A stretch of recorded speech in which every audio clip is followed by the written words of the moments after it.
You did.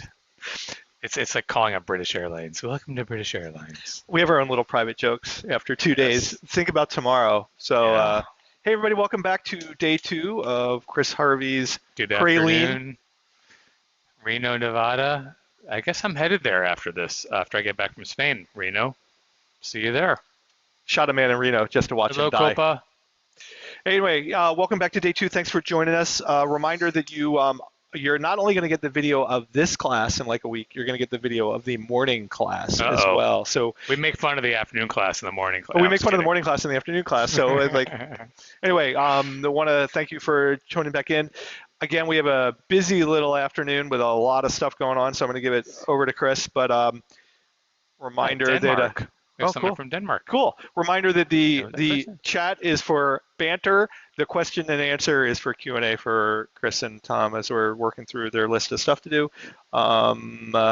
Without further ado, I'll give you the con, Captain. Okay. Good afternoon, everybody, or good morning, wherever you are. I know that we have Stuart from Australia and someone from New Zealand, right, in this class as well, correct? I think I so. believe so. Like, sometimes you get them confused from time to time to time. But good to see everybody here. Santa Barbara. Who's the Santa Barbara? Who is it? Oh, Marley Confections. We love Santa Barbara. So pretty up there. All right, so welcome, everybody. Good to see everybody. And there's Sarah Dobson from the Conch. Nice to see you. I was thinking of you earlier. We went. Who's having problems with her Conch? No, not with her conch, with her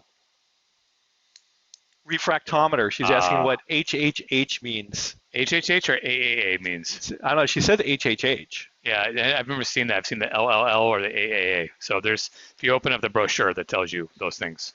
It's either too little on these lens or not enough on the lens. That's what the two warnings are about. I've never seen the HHH before.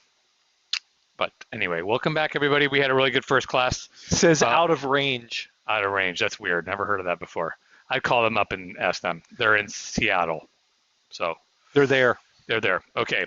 So the class, we have a lot to do today. You want to review the list first, Kriss? Yeah, we're going to review the list. We're going to start with the Rocher. We're going to make it, but we're probably going to finish it tomorrow.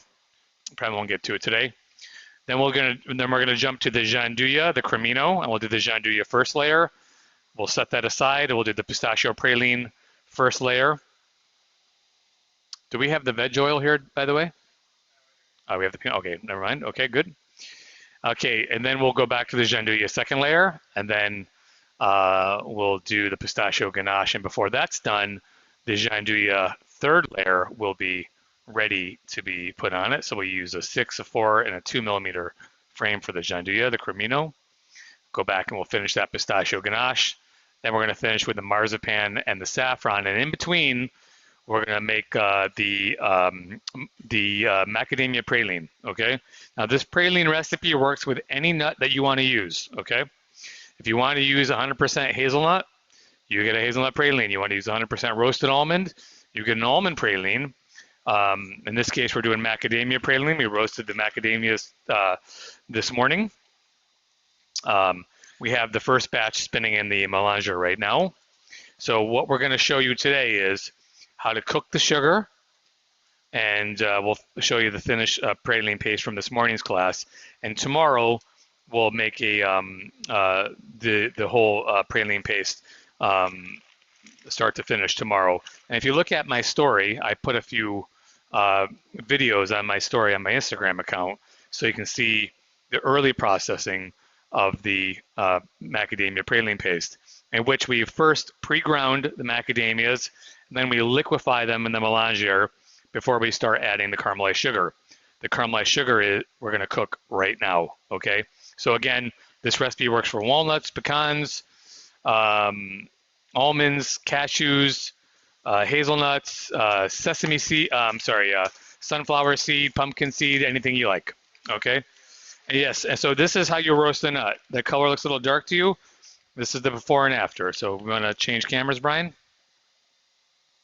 Okay, so make sure that you roast them low and slow, 140C, 285F, until they're a nice color and they're roasted all the way through. So that's where your flavor is going to come from, because when you see how light the sugar is, you're going to be surprised how flavorful the praline paste is. Yeah. Well, I mean, macadamias roast much faster than say almonds, pistachios, or hazelnuts because they're so fatty. I think they're 80 or 85% fat. So I don't know that for sure. Okay, Hey, Chris, you add a little bit of almond though to your peanut. I do. Okay, so let's talk about the peanut. So I do. So instead of a kilo of peanuts in the recipe, you do 750 grams of peanut and 250 grams of almond. And I have a praline paste for the rocher that I made, and I'll show you today. It's the exact same recipe, and I'll give you the proportions when we make the rocher. But for now, let's focus on this. So in the pan, I have the glucose syrup already. Here is the sugar. Here is the water. Get rid of that. Here is the vanilla. Turn the pan on. We're going to cook this to 180 C. And then when it's done, we're going to pour it onto a tray that's lined with a Silpat. And we're going to monitor this. Hopefully it doesn't catch fire on live video. That would make it for an interesting Zoom call. I got to tell you, I'll tell Tom a funny story later at dinner about there used to be this great pastry chef at Lebec Fin many years ago. Well, I'll tell you right now. And he was doing a demo, and he put something in the oven below him. He had an oven below him. This is at the old Academy de Cuisine in Gaithersburg, Maryland. And he was answering questions from the crowd, looking very presidential. And somebody said, "Chef, you're burning your cookies." He opens the door, and smoke just enveloped him, and it was rather embarrassing. But it happens. You burn stuff, right? I don't want to know who that is. You can tell me Bobby. offline. Robert. Okay. I can't remember his last name. Robert Bennett. Yeah. He's a great pastry chef. He's a great pastry chef. I don't know. He's probably retired now. I don't know what he's doing. But he was a Lebec Fin. I'm an old man, everybody. So he was the Lebec Fin pastry chef for a very long time. Oh, God, no. I could never afford it when I was that age. Really? That good? Okay. Tom's telling stories about Lebec Fin. We can talk offline because I have a really funny Lebec Fin story. Okay. The last time I had dinner there. Okay. So my milk chocolate is not tempered yet, but we're going to start the rocher. So Tom, let me have the rocher ingredients. This is very, very easy to make. And we're going to make this a little bit taller than the rest of our products. You need the hazelnut and almond praline and the ground almonds. Yep.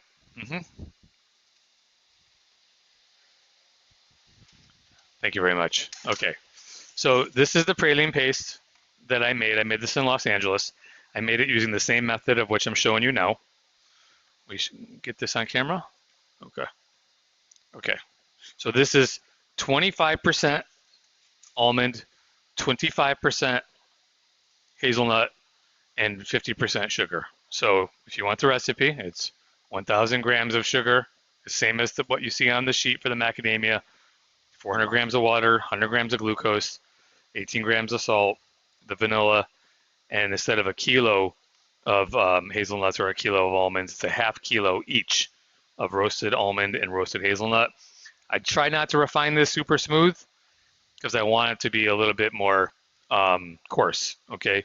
It's what the French say, l'ancien, or old-fashioned, okay? So it doesn't have to be perfectly smooth. It's totally okay. Okay, so a chocolate, we're gonna use tempered milk chocolate in this. It doesn't have any separate tempered cocoa butter in it. It doesn't have any. We'll use the easy temper as well in this, okay? So, and we're gonna actually, just when we make it, we're just gonna pour it into a pan, set it aside to let it crystallize. We'll show you the one we made today. Okay, thank you very much. And this is the one that we made earlier today. And tomorrow we're gonna take it out and we're gonna whip it. And then we're going to put it into a frame with a shablon.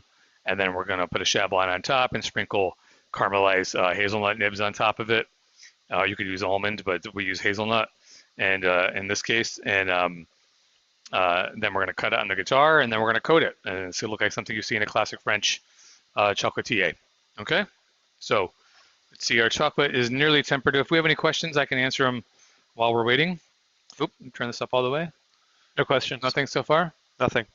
Okay. They're just having a little chat there. Robert Rhoda remembers Lebec Fin.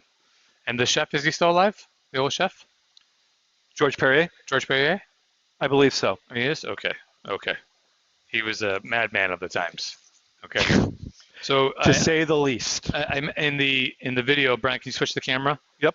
I talk about roasted almond sticks. So this is a whole almonds that I roasted and ground.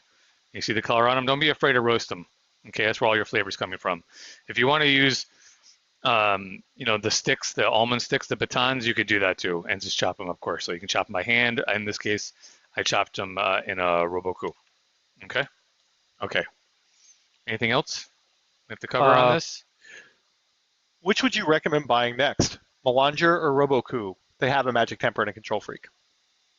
Oh, the Melanger. Get the same one I have, the big one. Over the Roboku, really? Oh, heck yeah. Heck yeah. So I don't have a Roboku. I don't have a blender in my operation. I just have, for blending and chopping purposes, I have the Thermomix. Does it all in one footprint. So small, but Hey, Chris, does incorporating air into the ganache affect the overall shelf life of the ganache? Somebody had to ask me, who was that? Stuart's being funny. No, it does not. And this is not a ganache. This is a praline. People ask that. They go, I don't know. It's gonna mix bacteria into it. Where are we standing right now in oxygen? If air killed us, everybody in Los Angeles would be dead. The minute you drive into Los Angeles, you would be dead. I just took a 6-hour plane ride here. I'd be dead if the air killed you. Okay. So air pollution is a real thing, but in this case, it's not. So don't worry about that. Were you in the morning class, Stuart? Is that what you were? That's what he's referring to? Anything I don't else? think he knew. No, that was the only question. He was joking. He was joking. He knows what he's doing. We chat offline.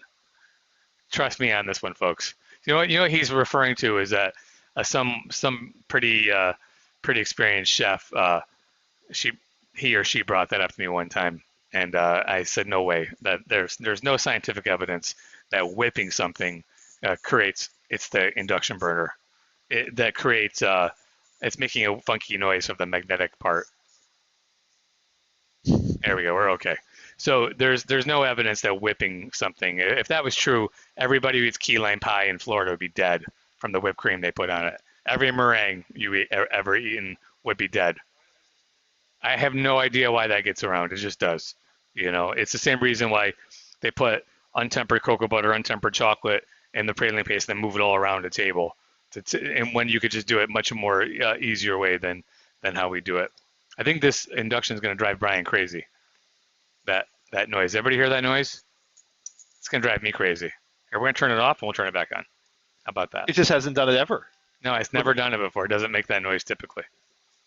That's because Stuart's calling in from Australia, and he's jinxing it for us. Okay. The question is, what kind of pot and size is on the burner? This is, I don't know where you bought this. I use Matfer pans. I use Matfer. It's not a Matfer. I don't. Premier. This is not Matfer, but it's something for the induction. Update. I do not know. Yeah. And it's been like 4 years. I do not remember. Yeah, it's pretty good though. Okay. All right. So, if there's any, while we're waiting for that, because we're about 2 minutes away from this thing being tempered.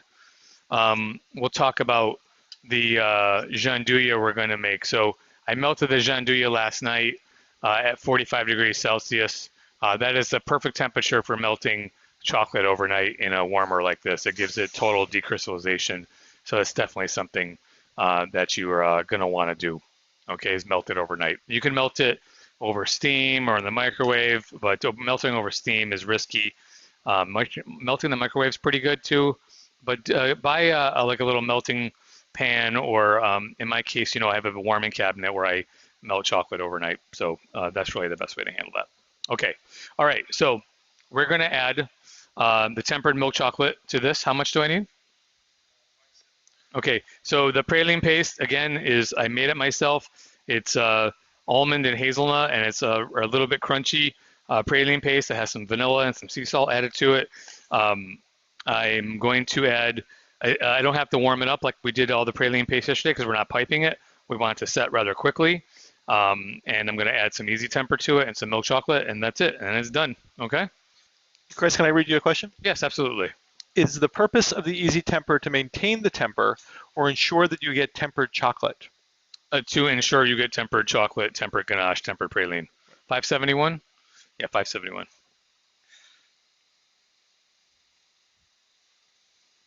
You'll see the magic of the easy temper happen because the next thing we make, the gianduja, it's going to be ready in like 45 minutes, and we're going to cut it. And we did it today, and I wish you guys were all here to kind of really see it, but everything we're doing here is in real time too. So,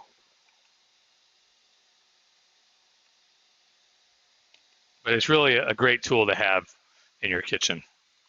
And how much? 79? Okay. Yeah, 79. Oop,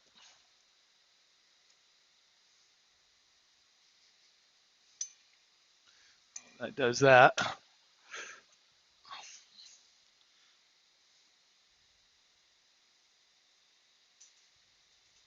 Hey, Brent, can you stir up the easy temper? Yep.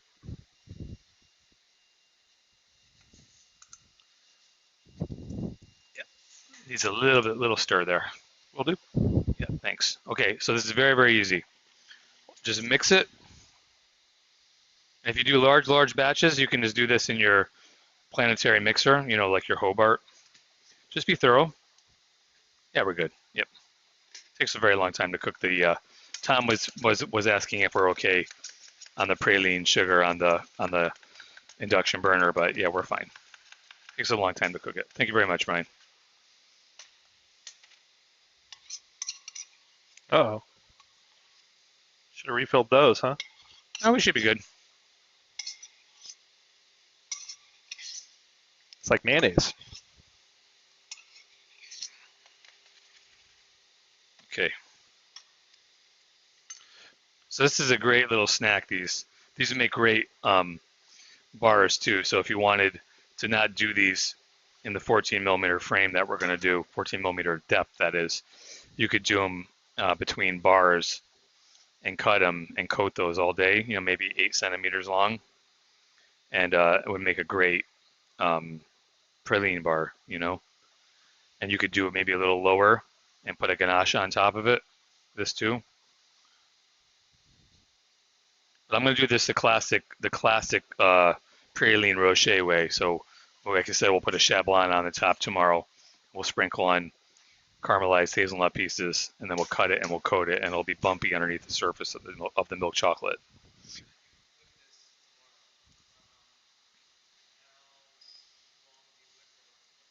It's a good question. Tom's asking how long we whip it. It doesn't get fluid; it just gets kind of soft and supple. That's it. Yeah, and it gets like like cold Nutella, and I don't know if you can overdo it. Maybe you could. I've never really done it. Just kind of do it till it's soft, and then I just kind of spread it into a frame, and it's ready to go. Okay, that's it. It's done. Okay, so just dump this into the tray. We let it set, and then we whip it. Maybe we'll have time to do it today. I don't know. We ran out of time this morning, but it's okay because you don't want to let this sit overnight in your frame because it can get rather firm even though you've whipped it. And what will happen is you could potentially break all your guitar strings, Don't break all my guitar strings, Chris. No, I'm not doing that. And but by the way, one of my employees broke all the guitar strings all at once. Thank you. Last week, and man, it sucked. He wasn't a happy man. He's a newer cook, and yeah, well, he learned how to change them though, Okay, on to the cremino, gianduja. Okay, so I have a kilogram of gianduja that I've melted in the melter here. You can see it here. We'll pull that out in 1 second. The first thing we're going to make is the chablon with a 6 millimeter frame. So I'm going to put a little bit of plain oil onto the stone surface. This is marble. You can use any plain oil, like corn or whatever. This is peanut. Probably best to use corn oil so it doesn't, affect the allergens. But this is what Brian had here. And don't use water. Tom asked about using water earlier. We're going to put the chocolate back in the machine. A little bit of corn oil is not gonna harm it. Hey, Chris, I was refilling the easy temper, so I missed. If you answered this question, I can't answer it. But can you pipe this recipe if you do it right after whipping? The last recipe. Yeah, I don't see why not. I've never done it, but it's worth a try. It's got nuts in it, so maybe if you leave the nuts out. Clear guitar sheet onto the oiled surface. Okay, smooth it out. You could use a, we'll use a scraper to smooth it out, but you could use a squeegee. We use a squeegee in my laboratory. Just like a shower squeegee, okay? And then we're gonna put chocolate, tempered chocolate, right down the middle of this line. So here's the surface, and you can't see it, but I can see it. And here's the guitar sheet, okay? I guess you can see it a little bit. Kriss, how best to remove static cling from guitar sheets? It drives me nuts. Who's asking that? Marley. Marley, use throw it in the dryer for. No, I'm kidding. I know they get staticky. It drives me nuts too. You know what? It's your environment probably. Too dry. Maybe get a humidifier where you're located. I would say. I hear you though, Marley. Okay, so just use this PVC pipe right down the middle. Take your PVC pipe, go over here. That's how you clean it. We'll pick this up in a second and goes back in the machine. This is why you don't want to use water to adhere to that guitar sheet. Okay, so then you take your 6mm frame, you go find the corner, you press it down, and you adhere. And you can see because it's opaque, or semi-opaque, I guess. Okay. And let this chocolate set before you start cleaning it up, okay? Because it'll be a lot easier if it's kind of semi-set. And you don't want to pull this up too soon, and you don't want to pull it up too late either, because you could crack it. But too soon, what would happen is it would wrinkle, you know. And so I'll show you the perfect time to pick it up. Don't get too carried away. Just be patient. Any questions? It's a bigger question, but not what you're doing. But do you enjoy figuring out the strategy of which items you need to do in which order? Or is it just second nature now that you don't have to think about it anymore? No, there's definitely a strategy to it. That's a good question. There's definitely a strategy to it. You know, so you don't get backed up on your machinery and backed up on your products, and make sure you have enough labor there for the day. So it's an excellent question, and that's something, you know, my sous chef, quite honestly, needs a little work on. That I tell her, you know, I say, no, you're putting too much on the to-do list, and you're going to freak out our employees, and they're walking into each other. There's no workflow. So I know how to work on the efficiency a little bit more, and that's just due to her inexperience, you know. So not everybody's good at everything, and she admits that her anxiety gets the best of her. So don't let the big numbers freak you out. Somebody in their earlier class asked me, you know, how we did the 45,000 pieces that we just sent out to the hospitality group. We just put an order for 45,000 pieces. Well, we sell 205,000 pieces the month of December, but we don't make them all in December. You have to strategize how you make them, which ones have the shelf life that can stay at 18C, which ones need to be deep frozen, you know. So you work from the front, you don't work from behind when you work in chocolate and pastry, you know, but mostly in chocolate for sure. Hard to catch up. Okay, so there's the Chablon. Okay, this is where our gianduja is going to go. This is also where our praline is going to go for the next recipe, which is the pistachio praline. We're going to do this again momentarily. Okay, so just be patient with that. If you do it too soon, you can't do them too far ahead of time, because the chocolate contracts and it'll start to crack. So you got to be careful. Okay, so we're at 129 here. Our sugar is boiling away at 129. Okay, so now we're going to clean up our surface here, and then we're going to temper the gianduja.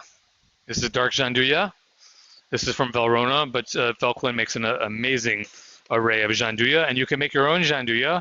And somebody asked in the earlier class, do you make your own gianduja? Well, we're going to make our own gianduja here in a few moments. We'll do a very simple method. Gianduja is 2/3 of milk white or dark chocolate, and 1/3 of pure nut paste, whether it's pistachio, hazelnut, or roasted almond.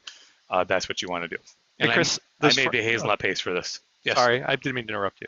That's okay. What's up? It's reached that point of the day. Hey, the frames that you're using, those are you had custom made? No. They're from the buyer. Those are the buyer. Yeah, the buyer. Yep. Is there a question up there? That was the question. That was the question? Okay. And so the names for the good Gianduja again was Oh, Felklin was one of Felklin, them. I think makes excellent Gianduja. Yeah, go figure, the Swiss. Yeah, so good. Many varieties they make too. They have a coconut But one. Valrhona makes great Giandujas as well. Yeah, this is Valrhona Gianduja. You can kind of see the ghost of the name. Yeah, here. but I mean, Calabo makes Gianduja. I mean, yeah, Calabo. You know, and somebody asked, is it the liquid Gianduja? Somebody asked on my Instagram, is the liquid Gianduja or the solid Gianduja? This is the solid Gianduja. Okay, I know cocoa berries. Gianduja is always super soft, and technically Gianduja is not chocolate because it has so much hazelnut fat in it. Okay, other oils, right? So but it has cocoa butter in it, so you have to temper it. And this melted at 45 degrees Celsius overnight, which is really an ideal temperature. Don't let it sit too many days though at that temperature because it'll get thick. Okay, if that happens, throw it in your blender, smooth it out, it'll be fine. Milk powder products don't like being, don't like being heated and sitting around, that sort of thing. Okay, I'm going to measure the temperature first. We're at 142 on our sugar. So, by the way, just FYI, just like all sugar is a carbohydrate, form of energy. Once it starts going, it goes very quickly. Okay, so you got to be careful at this point. So, Tom, if it catches on fire, Tom is ready. You see that? Okay. Hey, if you make your own Gianduja, 2/3 chocolate, 1/3 nut paste. Yes, correct. No additional sugar. No additional sugar. Do not use praline paste. It'll be very sweet. Be very sweet. Use nut paste. Okay, so this is sitting at 40 degrees Celsius. Okay, and that's key. All right. Okay, so the reason that's key is when I take out a third of it, I know that if I take it to 22 degrees Celsius on the marble and put it back in, nope, this is the number you want to watch, 153. Okay, that's just the bottom setting. Okay. If I take this to 22, this amount, and put it back in, it should drop it to, hey, I'm going to say 34 degrees Celsius, maybe 33. If I take this to 22 and add this back to what is 40 degrees Celsius, my guess is it'll take it to 33 or 34. So I'm going to maintain that. Okay, I'm going to put my thermometer into it.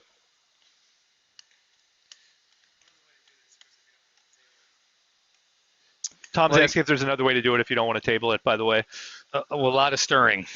A lot of stirring, but I like, if you, what are you opposed to marbling, Tom? Well, yeah, you could do that. Put it in a bigger pan and cool it. 163. Okay, good. Okay, you can do it on a clean plastic sheet tray too. I've done it that way too. If you don't have a stone surface, if you're concerned, about that.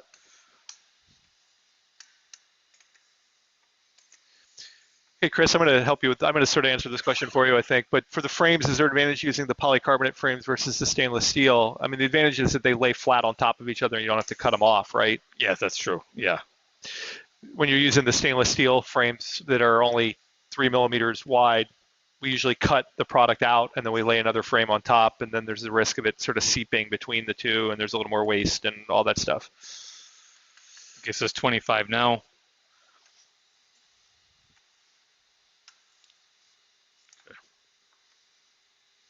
That's a good question, though. For some reason, ganache frames are hard to find. 172, Tom. Yeah. So we carry a bunch, but they are stainless steel and they don't sit on top of each other. But that doesn't mean they don't work. Right. That's true. If you want to just do simple ganaches or simple pralines. Yeah, well, I cut them out. I mean, that's how I do it. So I'll lay down the 5 millimeter. Yeah, 180. Yeah. So we're right here. So we can do that now. Yeah. Okay. Yeah. Okay, so there's the color, and it's not very dark for the record. Tom's going to show you that it's not very dark. Not as dark as you would think 180 would be. Okay, but it's going to be hard. I think the saffron later will be more yellow than that. Yes, wait till you see the saffron, everybody. Whoa. My goodness. Okay. There it is. Okay. That's hot though, so don't touch it. Don't. I got a nice sugar burn a few weeks ago, and I got a permanent scar on the palm of my hand from that. Hey, not that anybody asked, Chris. Robert Bennett is now the pastry chef at the Union League of Liberty Hill in Lafayette Hills, Pennsylvania. Okay. I wonder how old he is now. It's a good question. I don't know. Back when I was 22, I felt like everybody was old. You know what I mean? Now that I'm 52, I feel like, Yeah. I'm like, oh, he's only 54. He felt, you know what that tells me? It means he was more accomplished at an age than I was. So that tells you that. I'm a late bloomer, folks. Okay. Okay, so I added it back to the gianduja. We're gonna use magic temper too, by the way. So if you don't have, I'm sorry, easy temper. If you don't have the easy temper in your lab, get one. If you still don't want to get one, and you can temper this the old-fashioned way, go all the way to 28 degrees Celsius with it. And we have the Rapplay? Yes, we do. Just to your left. Okay, so I'm just trying to take this down to 32 before I add 10 grams of easy temper to it. Well, Chris, he started at Lebec Fen in '87. He did? So Yeah. I was 17 years old. I was in high school. I was on my second tour of no. So he's older than both of us. Okay, he is Probably. older than He's both got to of be us. older than both of us. Okay. Yeah, it happens, you know. Okay, so I'm right about 33 degrees Celsius. I'm going to go a little bit cooler. I'm not going to take any more out, though. And by the way, I did say if I took it to 22 and put it back in and stirred it, it would wind up somewhere between 33 and 34 degrees Celsius. Now, it's not because I'm Kreskin the Magnificent or I'm some genius. It's because I've done this 8 million times and I know how it works, okay? And that's the beautiful thing about science and what we do. You know, if you find tedium in doing these things over and over again, you're missing the point about what it means to be an artisan. Anybody can do something. You see all the photographs on social media. They got one video, one photo. Yeah, try doing it 8 million times. Okay, that's what I say about some other chefs I see that do very, very pretty work. They're not in production. You know, like I am. I have to make thousands of pieces. What? Yeah. Michael wants you to know that he was at Lebec Fen before Robert. Oh. Then he joined the team. Yikes. He chased Michael away. He's like, I didn't know that Michael was at Lebec Fen. You know, I think he told me that a long time ago. And then Michael asked Robert Bennett if he wanted to see his drum set, and Robert said yes. Michael said show up here. Michael wasn't there, and broke Robert's heart, and then fired him. Okay. Robert's 59, by the way. I said 58. 5'9". I said 58. 5'9". Okay. All right. Why do I feel like I'm the only one that needs to be retired? Okay. So I'm gonna put in 10 grams of easy temper.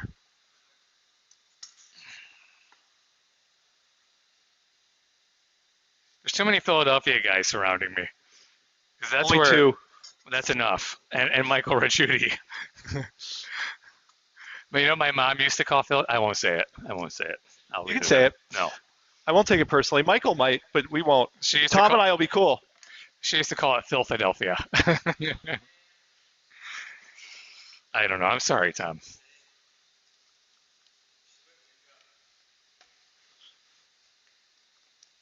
Okay, so I mixed in the easy temper because it was 32 degrees Celsius. And then in live time, for those who do not have the easy temper, we're going to go revisit this in about 20 minutes, so you're going to see the condition of this gianduja. And by the way, whatever excess we have, we just reuse. We melt down, break that crystallization, and use it again. Okay, Rapplay, por favor. Okay. Speak a lot of Spanish in my kitchen, for the record. Okay. In goes the gianduja. Again, I make my own two out of almond, and I have one coming out in a box. It's almond and pistachio, so it's white chocolate pistachio gianduja and milk chocolate almond pistachio with a nice helping of sea salt from a friend of mine who harvests sea salt in Big Sur, California, called Big Sur Salts. Really good stuff. Right out of the ocean. How cool is that? Okay, that's it. Okay. We're going to save this. The sea salt evaporation, yeah, it's a process, but it's so cool though, you know? I saw it in Thailand. Yeah? Yeah. Yeah, that's cool. Okay. So we'll get this out of the way. Tom's gonna take this off camera, and we'll go on to the. We're gonna make another chablon, and we'll do the pistachio praline base. And again, it'll be more magic of the easy temper before your eyes. Yep, I'm gonna reuse it. It's totally fine. Okay, thank you very much. Any questions? We good? They dry salt in Philly, Michael says. They dry salt. I don't know what that means. I think he's talking about, you were talking about about the creation of sea salt. I think he's saying they dry salt in Philly. Okay, so a little more plain oil.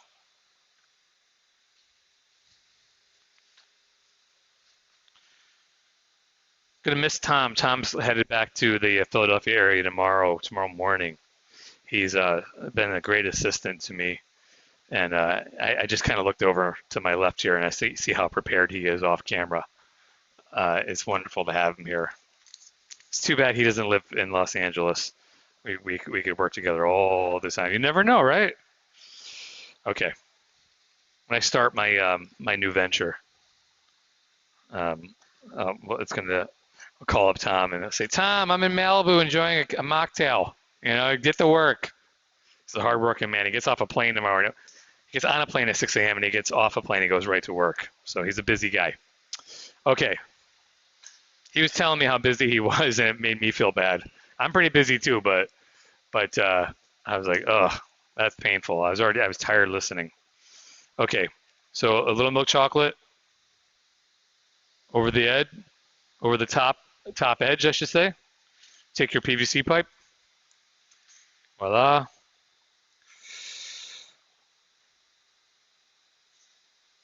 Okay. And a 6mm frame for this. That would be nice. Thank you so much. Okay, this is for the pistachio. Yep, 6mm. Just kind of match it up. Where to go? There it is.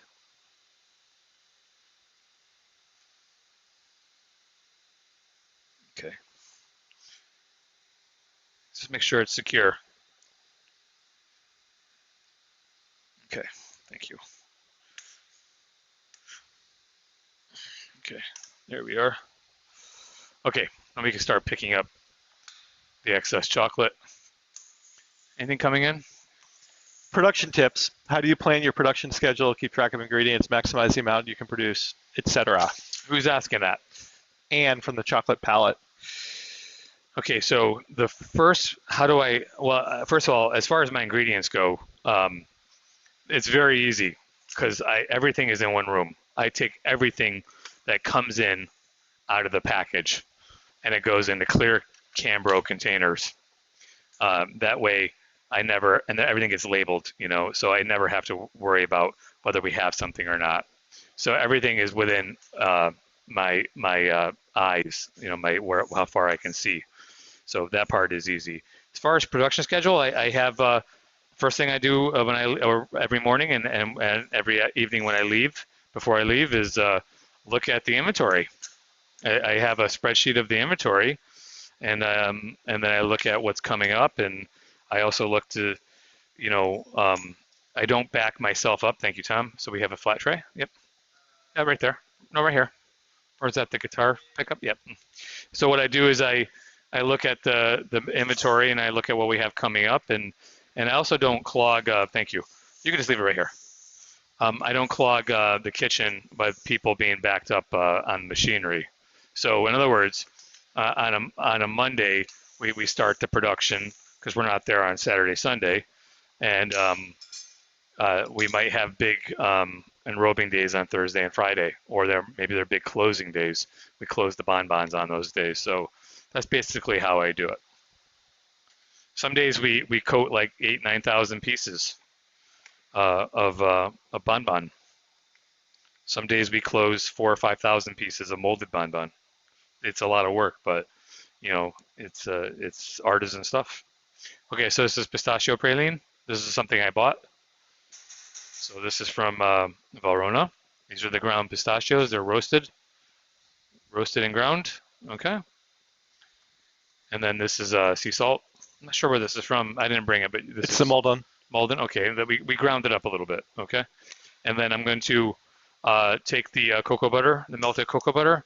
We're going to take its temperature. And if it's not tempered, we're going to if it's not in temperature zone, I should say, we're going to temper it. And then we'll mix it with tempered milk chocolate. We'll mix it with the easy temper. Mix it thoroughly, mix it into the paste, add the nuts and the salt. It goes into the frame. Thank you very much. Another spatula. You have all the spatulas over there? Yeah. Okay. And then we're going to flatten it into the 6mm frame. And then we're going to put a 4mm frame on top of that. And then we can make the white chocolate ganache and spread that over the top. Okay. Thank you very much. Oops. Okay, so this is at 31 degrees Celsius. It's fine. Okay, we can just kind of use it. It's not really tempered, but we're going to use it because the milk chocolate's going to, the crystals in the milk chocolate will temper it, and the easy temper will fix everything. So all good. Okay, so how much milk chocolate do we need? 145. Okay, so I'm going to mix the tempered milk chocolate into it.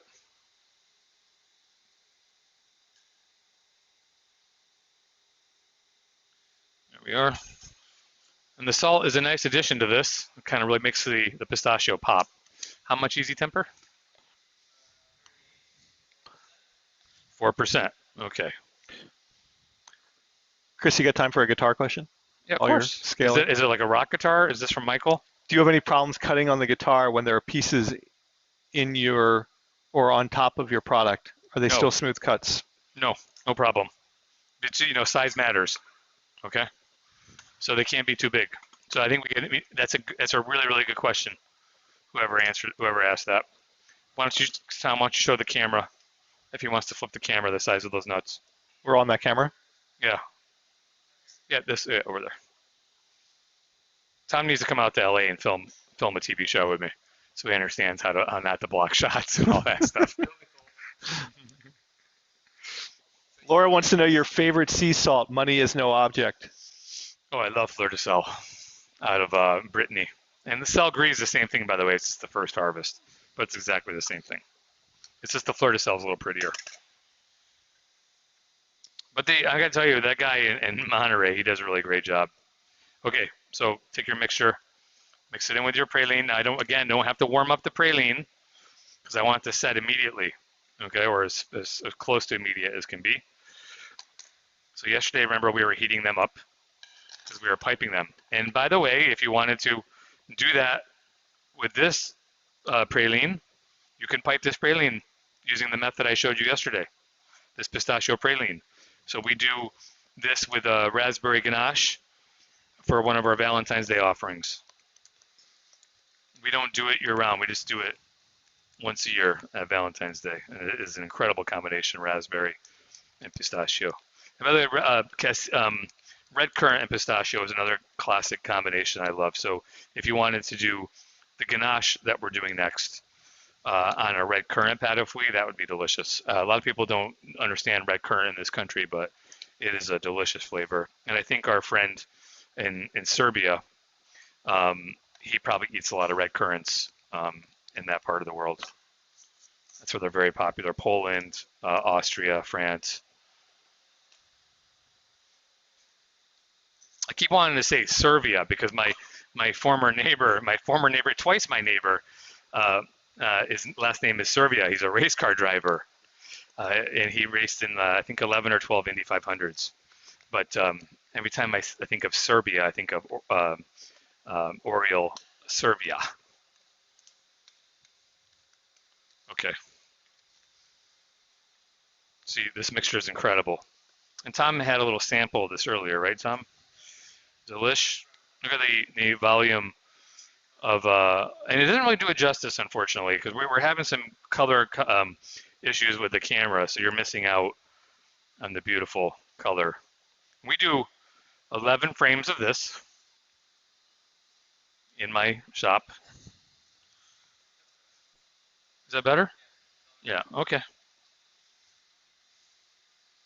One of the things I realize, one of the things you don't realize unless you're in the film business, and I realized that when they were shooting this TV show that we had a pilot for that never got picked up, um, is how bad everything looks until they correct the color. It's terrible. What you see on video or film, they tune that. That's not what actually is filmed. What's filmed looks much worse. Okay, so you can see that the tempered chocolate, the tempered cocoa butter, and the easy temper is already working to us. So you spread this out into the corners like this. Okay, no questions. Okay, I'm gonna put a pair of gloves on. I have a 3 millimeter bar. I have these in my kitchen. I bought them from Doctor. Um, Somebody called me Doctor one time, and it kind of stuck. So they called me Doctor Love. No, it wasn't. It was actually one of the owner's kids thought I was a doctor and not a chef, so he just called me Doctor. So once in a while I get packages that say Dr. Kriss Harvey, which is great. Okay. Okay. So just smooth it out like this. Okay. If it's very liquidy, um, you have to wait for it to kind of set up a little bit before you can smooth it evenly, or you're just going to be chasing it around the frame.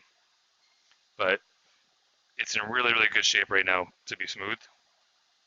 Okay, so notice what I'm doing is I'm finding the gaps in the praline, and I'm just kind of moving it into its area gently. Don't touch it too much. Some people have more body heat than others. I don't. My hands and my feet are always cold, but some people are very warm. Yes, they're in. That's right. I'll tell you another thing too. It's difficult is when you teach a lefty this business. I don't know if you have that experience, but yeah, everything is different for them, so you have to be aware of that. Is there any lefties with us? It's like it's difficult, but and they make, and by the way, in the restaurant trade or the hotel trade, when they do the ice cream canals, their canals are funky. That line's on the other side. You're like, what am I looking at? You agree with me, Brian? Yeah, I have problems with the tempering units teaching people how to shell mold Yes. because of the The scrapers. scraper's on the right side. And I have a couple lefties I work with. Can we move them around? Well, you can. It's a little difficult. It's backwards, but yeah. Oh. Yeah, so they adapt. Okay. So I'm almost done with this. Laura says stop the lefty hate. We're not hating on lefties. We're talking about our own deficiencies, not being able to teach a left-handed person. I've had, my brother Mark was the first chef I ever worked with, and Mark's a lefty, and he tried teaching me how to like turn a potato and turn a mushroom. Left-handed, I'm like, A, it was my first day at work. It's the hardest job you could ever get. B, what? Who? It's very difficult. So I don't take that for granted that it's difficult for a lefty to understand what I'm trying to show them. No hate, Laura. My wife's a lefty, so no hate. No time to hate. No time. No time for that. Okay, that's it. That's done. Okay, I'm going to put a 4 millimeter frame on this now. Okay. Kriss, how do you manage 10 plus frames at one time? In batches or just more hands on deck? No, one person could do it. Yeah, one really. How would that take me? 3 minutes? Right. On the next one. Tom. Thank you. Tom, play. I'm actually going to touch this up just a little bit. I'm going to clean off the outside surface here just a little bit. But I will say this, it's a good question because it's not really the time management, it's the accumulation of the extra praline, which is probably only about 50 grams, but if you do 11 frames, 11 times 50, that's quite a bit. You don't want to throw it away. So earlier in the class earlier, I'm getting a little tempered chocolate to kind of secure these corners for the frame. It's not really necessary, but if you have it, do it, and it just gives you a little more security. But we talked that maybe because everybody's a business person that comes to these classes for the most part, and they want to know how to scale up and things like that. And I'm always talking about how to make money and how to save money, and I really should give out the single recipe and then the single recipe times 11, so it's more efficient for this entire system. Because I had to learn it myself. Nobody taught me. I had to teach myself that. Thank you. So momentarily, we will put the white chocolate ganache on it. We're going to bring the gianduja back, and we're going to put the white gianduja on top of it. And then we're going to talk about that recipe a little bit. If you go back to the cremino recipe, we'll talk about that because we're gonna temper the white chocolate by hand. And when I wrote the recipe, I assumed that Brian would have a machine that would have tempered white chocolate in it already. So in my laboratory, I have a machine that's just dedicated to white chocolate, and I can just draw from that, mix it with the hazelnut paste, and go. So in this case, we're going to temper it by hand. We'll add a little magic temper to it, and then oh, that's the pistachio. We just did it. You just put it down. Tom's having a little moment here. It was 4:20 yesterday, and Tom's still there. 4:20. It's right here, Tom. Hey, do we want to talk about what happened with our ganache this morning? No, we don't. We're gonna make it right now, actually. Okay, I just didn't know. Yep. So this is not ready yet, but so we're gonna put the frame on it, but it's not ready yet. As you can still see, it's I don't know if you can see on camera, but you can see here it's semi-set here, but it's still wet here. Okay, you see it's wet here. It's semi-set here. So it needs a few more moments before we put the white gianduja on top of it. Okay, so we'll put this back on the rack. Actually, let me do this. Let me put the frame on it so we don't forget it. So we're gonna go right into the white chocolate pistachio ganache. So the key to making this cremino is your timing. So I'll have one cook make 4 frames, and all they do for 45 or 60 minutes is dedicate themselves to this, because you have to monitor the temperature of each layer that you put on there. It's not difficult. It just takes paying attention. And then you have to cut it when it's just right to cut. You can't cut it the next day. It has to be cut when it's ready to be cut. Chris, can you review those three frame sizes for this recipe again? The cremino? Yes. It is a 6, a 4, and a 2. 2 millimeters. And that's the 2 millimeters will be of milk chocolate. Okay. So we have, I mentioned yesterday, white chocolate ganaches always have to do a pre-melt on them. There's not a heck of a lot of dairy in these recipes. Most of the creaminess in white chocolate ganache recipes comes from the white chocolate. This is Weiss white chocolate. So we're going to do a pre-melt on it. You have to have much more white chocolate in a white chocolate ganache recipe because there's no chocolate liquor in white chocolate. Chocolate liquor is the stuff that makes chocolate hard and it makes chocolate black. Okay, so Tom's going to do the pre-melt on it. I have pure 100% pistachio paste, no sugar added to it.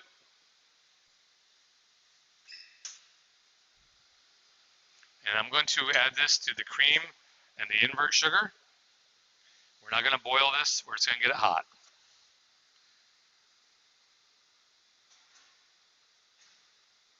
Love pistachio.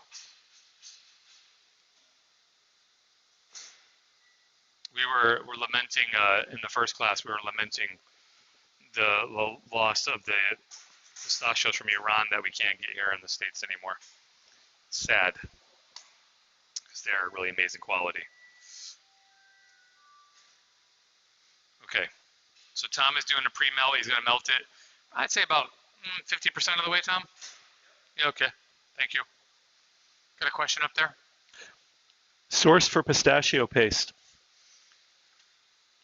Well, who asked? Where are they at? Anne from the Chocolate Palette. I think is she in Canada? I'm not sure. But I think Agra Montana makes pretty good products. It's an Italian company called Agra Montana. I believe they're Italian, right?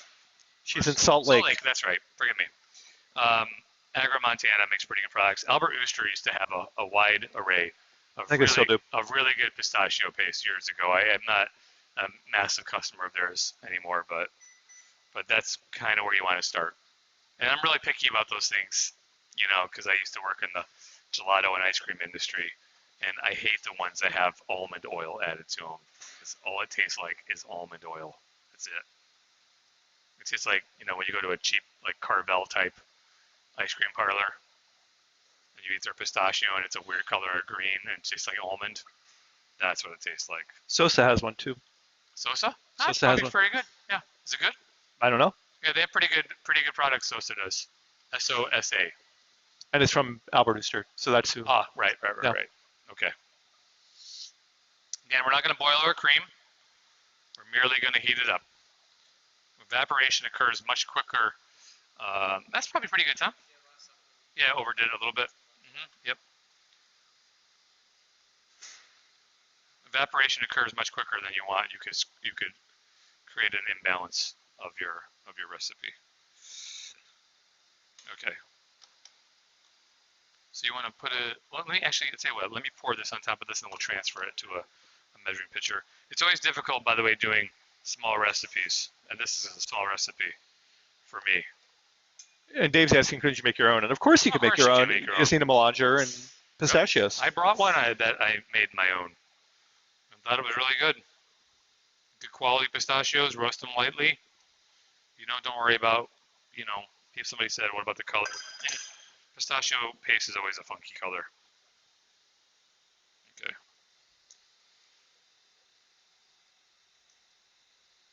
I love pistachio. And, it's a classic European flavor, but Americans love it too.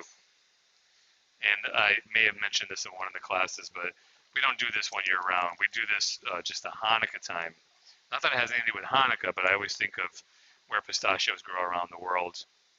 And I love eating other cultures' food and sweets. I'm not a big sweets eater, but that's kind of where you learn a lot about someone's culture.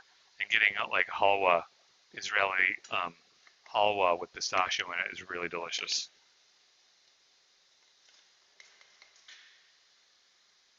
Okay, go ahead and give that a blend, Tom.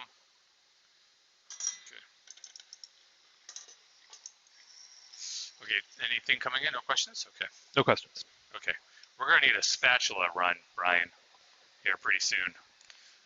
Using up all those spatulas. Here, pull it up. There you are. There, keep on. There you go. So, cream is mostly water. Pistachio is fat. Chocolate's saturated fat. They hate each other. So you really got to work hard to get them in. All right, let me read the question coming in because Brian's doing that. Because I was getting spatulas for you. Oh, okay. Can you clean your melanger well enough to not cross-contaminate the nuts? Just thinking about allergies. Like, say, I wanted to make both. Something the cursor is blocking that. Both a nut paste and then a seed paste. Is this possible? Yeah, you wash them. Yeah, the parts, the stone part, the wheels cannot go in the dishwasher. Here, we'll go back in here now. Okay. The stone parts can't go in the dishwasher, but the melanger itself can go in the dishwasher, and then you can just sanitize in the quat sanitizer of your third sink the roller parts. But I still think you should warn your guests, obviously, by, but sometimes if you warn people that it may have come into contamination with nuts, they have an allergy attack. I don't know. Maybe that's just the Beverly Hills in me. I don't know. We have Beverly Hills, people have allergies to stream water. You know what I mean? So when I meet someone, the first thing I always ask somebody when I worked at the SLS hotel, they'd ask me about desserts. I'd say, well, are you from, do you have any allergies? And if they said no, I'm like, that's because you're not from Beverly Hills. Everybody in Beverly Hills is allergic to something, Okay, so then we want the butter to go in at 40 degrees. Oh, that's incredible. So I don't know, can we see this? This is good. Butter's not in yet. We're going to switch the camera so you can see.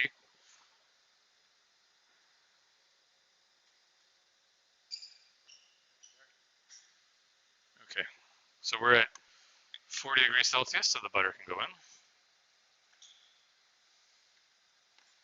Okay, you see it now? It's beautiful. Sure, okay. Okay, and the butter in.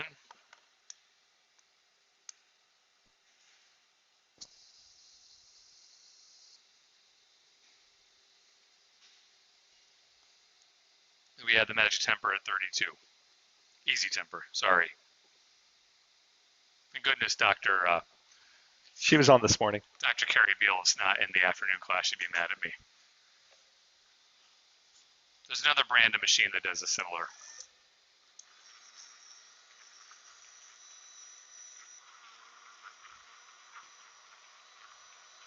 Did she offer a discount to those? I think she did. She did? We'll confirm that.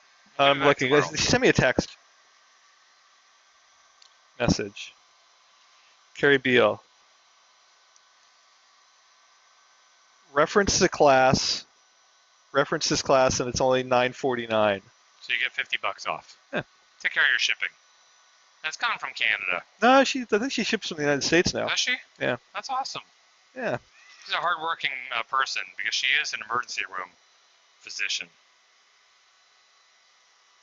She's an amazing person. Okay. Back in here. All right, so let's go take our temperature. Let me get it a little bit more refined. Okay, we're still on camera here. Okay. Okay, all the butter is in. Butter went in at 40 degrees Celsius. Okay. See this beautiful ganache. Okay. Okay, take the temperature. So it's 35, 35 and a half, so we're gonna wait a few moments. We can put it into a larger bowl and get it down. Just take it easy on it. Okay, I'll look at my gianduja. Okay, now we're ready for the white gianduja. Okay. Okay, so let me show you. You see it's completely set now. This is what I touched earlier. So it's totally set. So in maybe 15 minutes time, it went from not being ready to being ready. So we can in a moment prepare the white gianduja. After I wash my hands. Kriss, do you add sorbitol to any of your recipes? For shelf life reasons? No, I have it in my kitchen, but I don't know why I have it. I think I was using sorbitol in a gummy in my cannabis consulting duties, but that's it. Yeah, cannabis. I'm sorry, cannabis. Sorbitol is a sugar alcohol. People are freaky about stuff like that. You know, it's not really great for the digestion. It's not good for the gut. So. And you're not French. And I'm not French. Well, I guess I actually am. I did my DNA, and I'm like 42% French as it turns out. So, you know. You're not a French chocolatier. No, I'm not. I'm not. Okay, what's our temperature?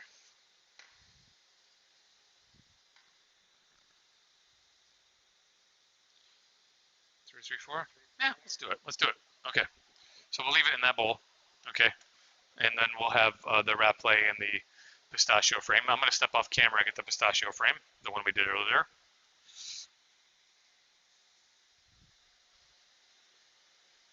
We have some things to cut today too, everybody. We're going to cut a couple. We're going to cut the yogurt and lemon frame that we did yesterday, and we're going to cut the gianduja here in the next probably 35 minutes, I would say. Okay, so back on the scale of the bowl, we need how many? 7 grams? I'm going to put 6. I'm just teasing. I'm just teasing. No, I don't know. Uh-oh. I grabbed the wrong one. Brian just filled one up. All right. Uh-oh, now I screwed it up. I put in 9 grams. Uh-oh. Just teasing. We actually, you know, in my laboratory, we measure the silk in a separate bowl. And then we, yeah, just for accuracy. We'd actually do it on a micro scale. Okay. But we're good. Okay? Okay. Fantastic. Okay. And it goes. Be thorough when you mix in the silk.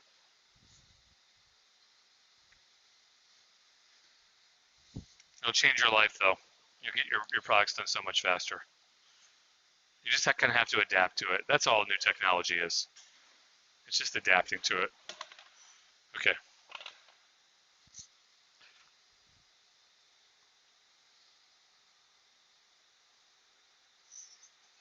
Can you talk a little bit about cocoa butter silk? Is it supposed to be liquid? Thank you. Well, you know, what comes out of the easy temper is more liquidy than what comes out of the magic temper. So I've stuck my thermometer in both of them, and they're both come out the same. So I don't know what that is. Brian, you may know. We got to get this washed, Brian. Yeah, I'm gonna do it. Yeah. That's what I was getting up for. Okay. So. Yeah, and so there's a question now about like adding too much silk, and if you add too much silk, the problem is it's going to crystallize that much faster. Yeah. And you're going to waste cocoa butter. But the bigger issue is it's going to crystallize fast. Yeah, it's like 2 grams I put in too much, So see this excess ganache here? This is what I always talk about. So what we do is that we put paper at the end, just for sanitary reasons, at the end underneath our frames, and then we just do them all in a row. You've seen in my videos. Hey, somebody saw Tom eating. They wanted to know how it was. Tom, how was it? Tom tastes everything. Yeah. Tom said phenomenal. Wait till you try the whole thing. Okay. So the white gianduja, the reason that Kriss is adding silk is because I did not get him a white tempering machine, so that he could not temper the white chocolate out of the machine. So the chocolate was just melted, and as opposed to being tempered white chocolate. Yeah. So we're gonna melt it and temper it. We're gonna temper it with the silk. That's what we're gonna do. Okay. Both Tom and I have left Kriss alone in the kitchen. Uh-oh. I'm leaving too, everybody. I'm gonna wrap this class up right now. I did get out of here yesterday. I got my wedding band, everybody. So that was eventful. See, I told you, I'll just refresh you. The size was like 2 sizes too small. So I had to take it back to the guy I bought it from. I bought it here in Buffalo, and he had to cut it and put another piece of gold in it. So he didn't charge me any more money. But then again, I've already given him $20,000. So what more? The gold guy. Yeah, the gold guy. So what more can I give him, right? Okay. All right. So let's make sure that we're dry here, and we'll move on. No, I'm not sure. What are we doing? We got the pistachio done. We got the gianduja second layer. Mars Bay, yeah. So hang on to it. We might be able to do one of the rochers today too. We'll see. You wanna show them the sugar, and we'll break it. I got it. Yeah. So we're gonna show you the praline sugar. We'll show you. I have a cook named April. Her favorite job is to break that sugar. It's her favorite job. I'm not sure why she loves doing it so much. But yeah, this is it. So what you do is you just pick it up and you break it, and then you grind it to a fine powder, and you start adding it to the liquefied nuts. And, let the nuts get very liquidy, and that's it. Thank you, Brian. So we'll grind that up to a fine powder in the Roboku.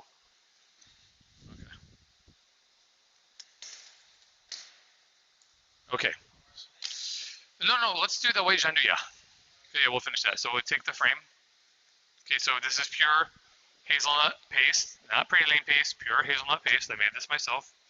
Roasted the hazelnuts, ground them up, and then I did them in the mélangeur. I'm gonna secure this a little bit better. This frame.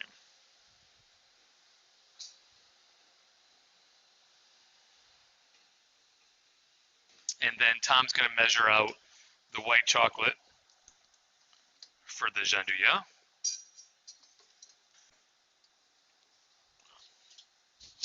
And then we're going to cut this right before your eyes. We have 2 more layers to put on it, though.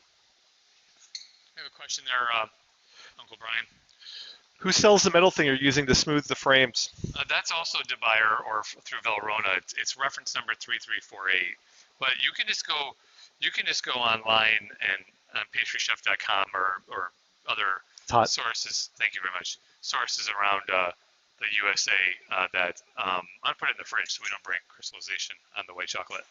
That sell these levelers or.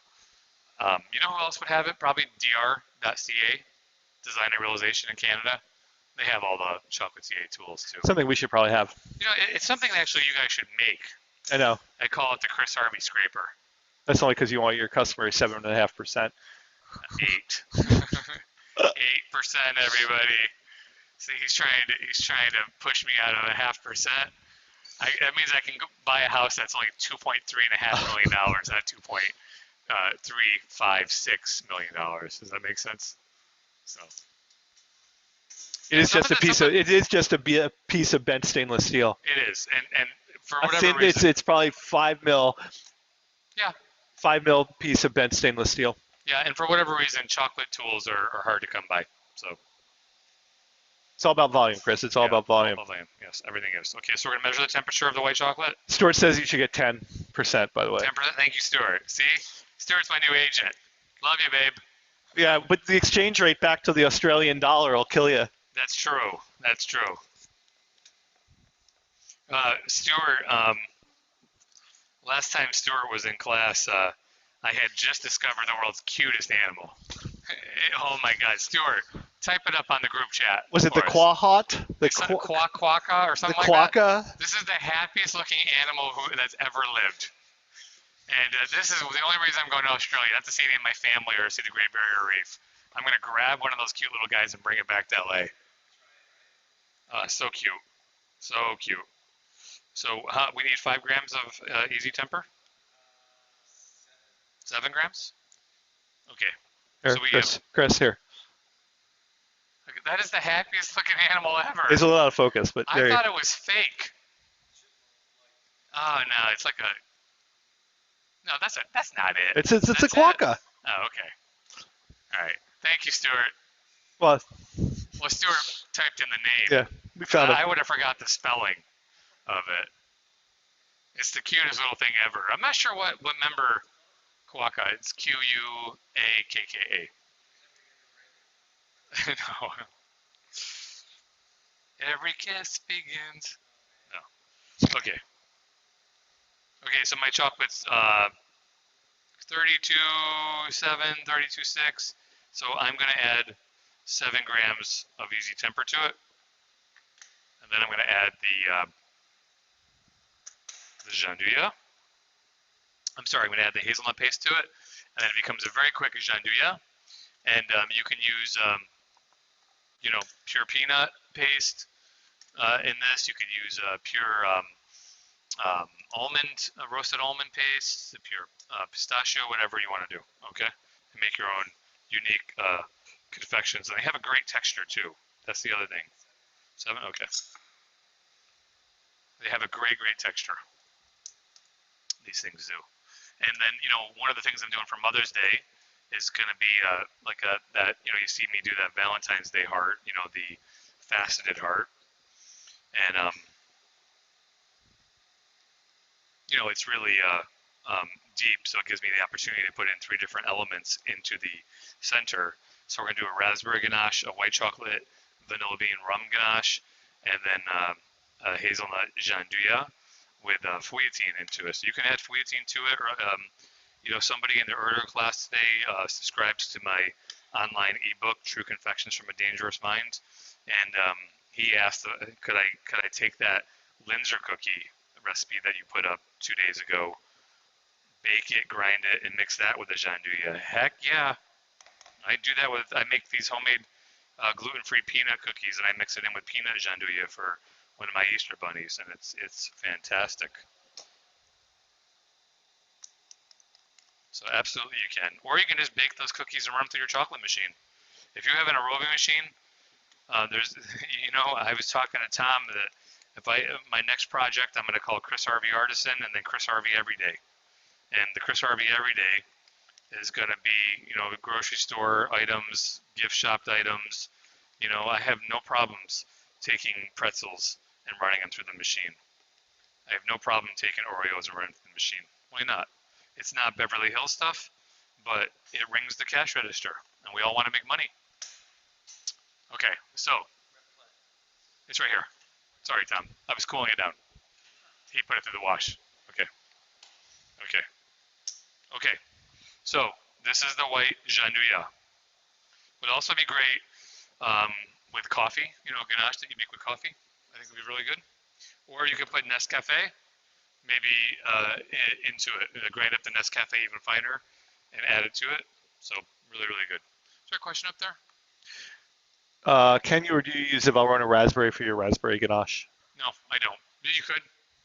That stuff to me is that inspiration line is only good for panning. There's no reason to make ganache out of it.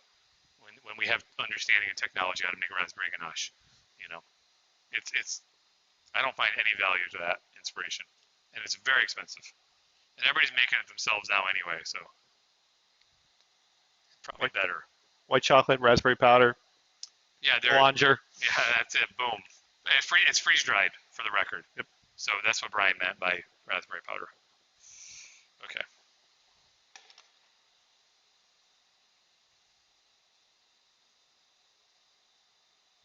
Okay, that's it. Okay, we're gonna save the wrap plate. We're not gonna have to wash it, and we're gonna put when the white chocolate gianduja is set enough. Okay, and we have to monitor it. We're gonna put a 2 millimeter of milk chocolate over the top. So we're gonna attach that 2 millimeter frame. Do you have it with you? Of course he does. Tom is very prepared, everybody. We're gonna miss him tomorrow. I miss him right now. I in particular.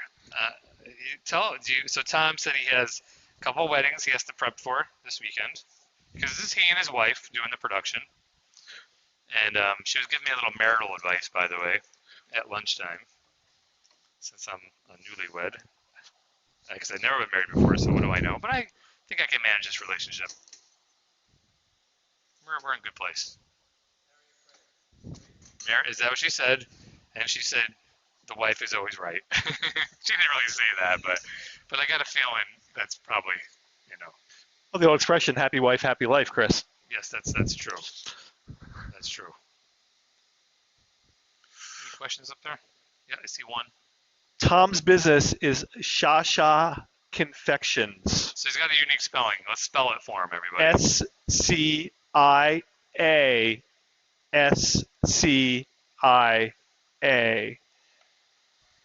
Stuart, I've only known you 15 years, Tom. It took me about 13 to figure it out. Well, I asked them the other day. I said, "Do your kids know how to spell that?" Did I ask him that? Did I ask you that? No, I asked Michael in sales because he has that Polish last name. Yeah, he has a long one. I just don't know how to pronounce it, to be honest with you. No. It's Mike O. Michael O. Yeah, that's what I say. And we have two of them here. Anybody make macarons in the audience? Pipe up. Because I want to tell you about Tom's macarons. So a question first. Could you use Dolce for this instead of white? Does it work with hazelnut flavor? Blonde chocolate? Yeah, that'd be really good. Why not? Who asked that? Dave Hardy did. That's a good question, Dave. Try it. Tell us. Let us know. See, this is what's great about the feedback is that not one person sees everything, and sometimes you get to be in that tunnel and you're such a traditionalist. But yeah, why the heck not? Dulce is really good. Dulce is a little sweet, or at least probably a little bit better, a little bit more earthy. But you wouldn't taste as much hazelnut. So I want to talk about that though. But it's a good point that Dave made. So that's a really great question. But I would say when you roast those hazelnuts, make sure you go dark. And going back to how I showed you about those macadamias, don't be afraid to take them dark, all right? Because you're going to liquefy them. And typically hazelnut paste is used in semi-Fredo or parfait, which are the same thing. Frozen dessert, ice cream gelato, and you're diluting it with all that dairy and then you're whipping all that air into it. That flavor kind of disperses all throughout. So to really have that flavor taste even and equal throughout your preparation, those nuts have to be roasted dark. So don't be afraid of that. So if you open up a can of commercial hazelnut paste, that stuff is darker than what I make. I mean, it's frightening how dark it is. It looks like motor oil that's gone through like 6,000 miles through a desert. So Laura King says she gets her ganache frames through Didi. That was very good tip. Okay, so it looks like we're good on time, right, Brian? You have an hour and 9 minutes. Okay, good. And actually, we're not good on time. We're perfect on time. So we're going to go to the next thing, which is the marzipan and saffron. Okay, so we're going to do the marzipan ganache first. Okay, so I'm gonna make. Hey, Chris, because it came up this morning, Chris, let's talk about the definition of marzipan and other alternate names. You go ahead and do that while I get another Chablon ready. So marzipan is almond and sugar, ground almonds with sugar. Right. So, and it can have varying degrees of sugar. This is I don't remember what we. 70%. So it's 70% almond, 30% sugar. So the reason that I brought that up is because Chris used the terms marzipan and almond paste interchangeably this morning. Yeah, this is marzipan. It's not modeling marzipan. Right, which is even more sugar. Yeah. Which I think has to be 50%. We were talking about that this morning as well, that there's definitions of marzipan based on the country of which origin. Right. It's more popular in, Italy and Germany. Austria is quite popular, obviously. Sweden, the Nordic countries, very popular there. But, I was not a fan of this. I grew up with all those Italian relatives, and I was not a fan of marzipan or any of that almond paste tasting stuff. They used to make a lot of cookies with almond paste and things like that, and I hated every one of them. So, but now I love them though because my taste buds changed. I'm not 6 years old anymore. But when I went to Vienna a few years ago, and they have marzipan candies everywhere, coated in chocolate, and I followed this guy in Sweden, and I can't remember his name, escapes me at the top of on tip of my tongue, but it escapes me. He makes the pigs. They're all pigs. And they must weigh maybe 200, 250 grams, and he makes one in just a matter of seconds. He doesn't have a huge following. If you look at it on on the list of people I follow, it's BRAU, starts with that. I don't know what the rest of it is, and it's only in Swedish. BRAU. I'll show you later, or you can ask me and I'll point it out to everybody, or I'll put it on my story. I'll give him a shout out. The guy is amazing, and he lines up thousands of marzipan pigs, and he runs it through the chocolate machinery. I mean, it's so cool. It's so cool. And he puts them together in a matter of seconds. I mean, like boom, boom, boom, boom, done. So he's really, really good at what he does. Okay, we're gonna need a 6mm frame for this. Another Chablon. Question about yesterday's lemon PDF. You mentioned one could use backyard lemons. Would I need to scrape in pulp or just use the juice? I call it pulp because I work for La Verge Boiron, and everything is pulp in their lexicon. So that just means juice. Okay? So you can just squeeze them. Squeeze them. Yeah, pre-melt and warm up the marzipan. So Tom's going to warm up the marzipan a little bit. Okay? He's going to get it hot, actually. He's not going to burn it.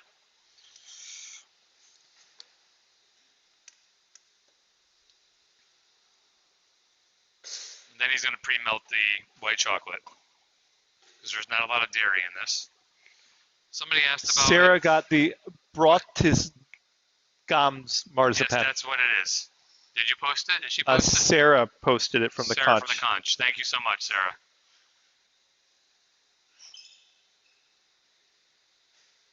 Appreciate that. So peruse that gentleman's Instagram. It's pretty cool. I love other artisans. I really do. I love seeing, sometimes I don't know who follows me or whatever, and I get these classes and I get to meet everybody, and I really appreciate what you guys do. I love seeing your work. And, that's one of the great things about Instagram is seeing, all over the world what people are doing, And it's amazing to see some of the cultures in these countries change, because their age group of their population changes, and they want to eat differently and they act differently. And Australia is one of those countries that's gone through that in the last 15 years. They've gotten away from a lot of that traditional colonial British food. Yes. This is white chocolate and cocoa butter, so it's already in here. Tom's going to pre-melt it. And we're going to be able to do some cutting today, too. We're going to cut that lemon patifouille here momentarily. So can you make your own 70% almond paste / marzipan? If you have that roller. Right. It's not going to happen in a melanger. No, you need, it's the horizontal rollers is what you need. And those nuts are raw for the record. Can I have never mind. Got one here. Yeah. I didn't bring enough support trays for these, so I'll just use these wood flat trays. Voila. There that is.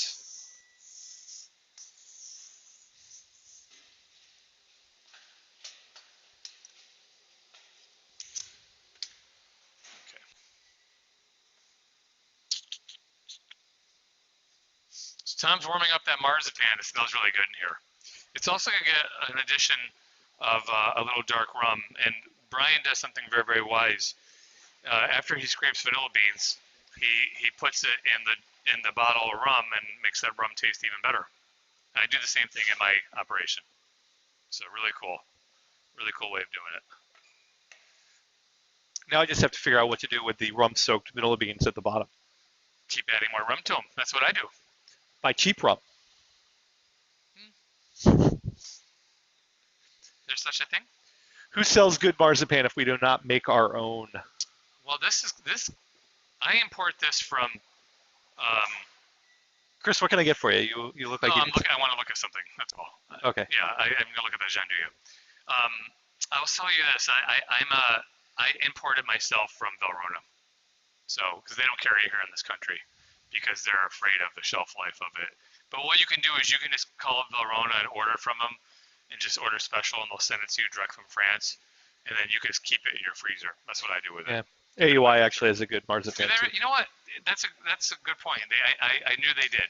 I should have known that. It's made by a company called Olo. Yeah. That's all they do. Okay, so we have. I'm just looking at the white Gianduja, seeing how it's crystallizing. It's crystallizing, but it's doing it slowly. So, but we should be okay there.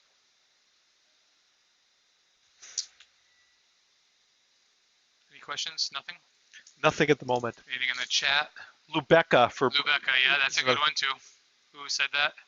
Tanya. From where's Tanya from? Chocolate something. Yep, that's a well-known company. You see, most of it's not really an American taste, you know. Is it spelled that way though, Tanya? That doesn't look familiar, but maybe I'm wrong.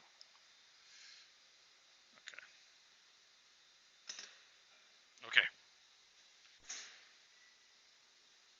So I'm gonna warm up the cream and the inverted sugar, and the vanilla beans already in here too.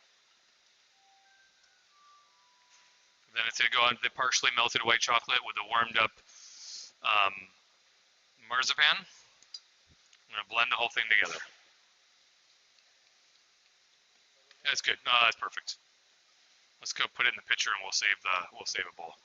We'll save the bowl. Okay. Yeah, that's good. Yep, perfect.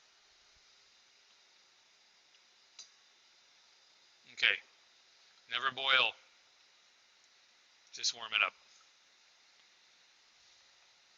I love this recipe.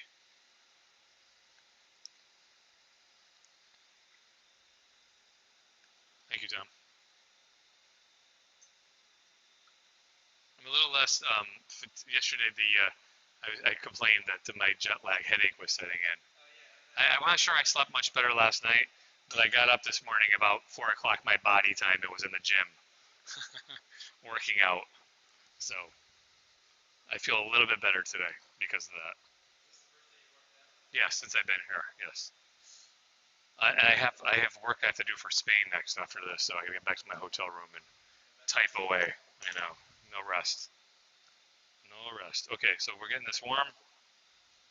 You know, if you want to know exactly what temperature I think is ideal, I think probably, it just depends, you know, like probably 90 is 86. Just depends on the volume of what you're putting into. 92, yeah. So what I teach my guys to do in the laboratory is our chocolate is the same temperature of the room, right? The dark chocolate or the milk chocolate. So it's 19, 20 degrees Celsius. So if we warm the cream up to like 82 degrees Celsius and pour it on top of the chocolate and then blend it, it's probably already going to be about 40 degrees Celsius, and we can add the butter and then eventually add the easy temper sooner rather than later.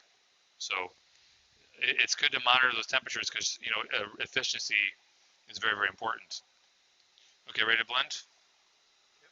Okay. All right, so we're ready to blend this. We have blend down here. Right here. Yeah. Oh, you want to give it a rinse and get a new one? Okay. In the drawer behind you, Tom. I'll grab that. Put it down. Put it down. Put it in the drawer.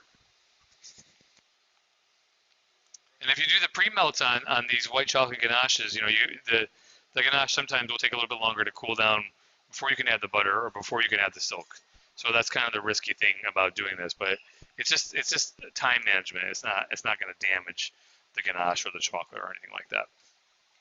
I wish you're all here to try this though, because it smells amazing, especially when you have the rum and the marzipan on the table together. Okay, very good. All right, amazing, right?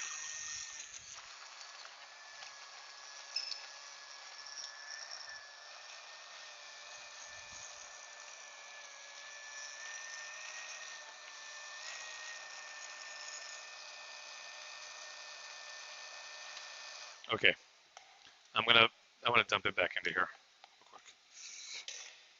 Okay, so here we are.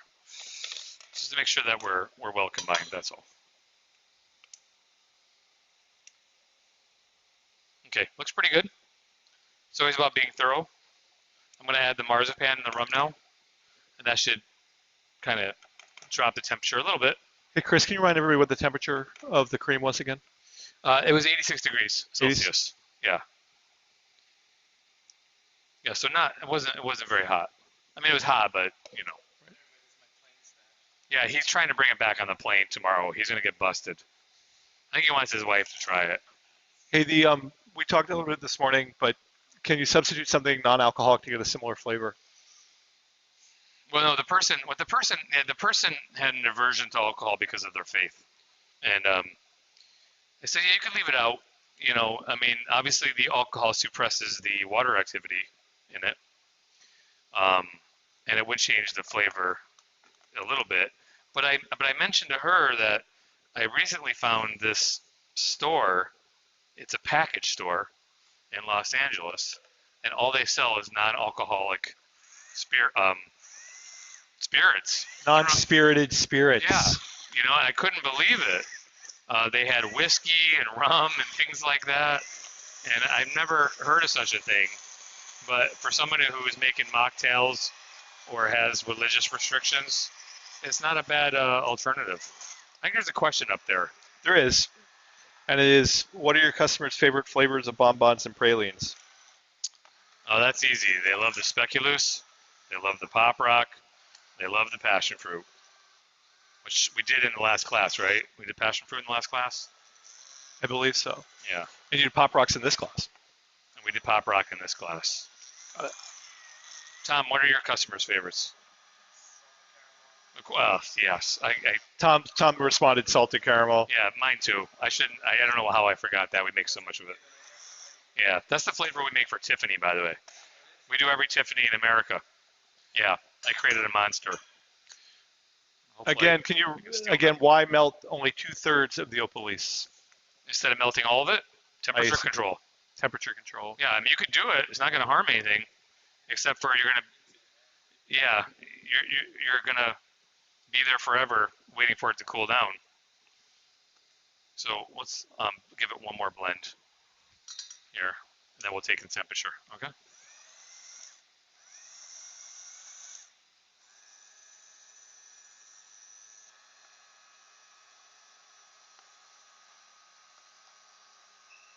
And this is a little difficult because of the mass of marzipan, but not impossible.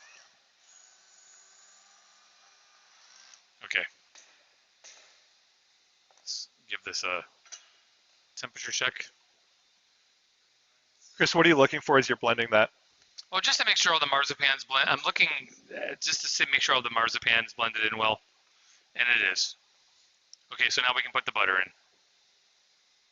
Okay, the butter is cold because this room is cold, everybody. So I'm going to break it up a little bit.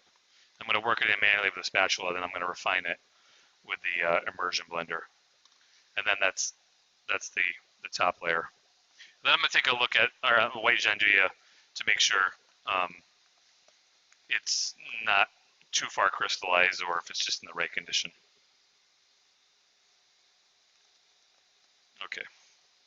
Chris, can you remind everybody again about the polycarbonate frames? What about where to buy them? Yes. Well, they're manufactured by DeBuyer. Do you want to type it into the group chat? DEBUYER.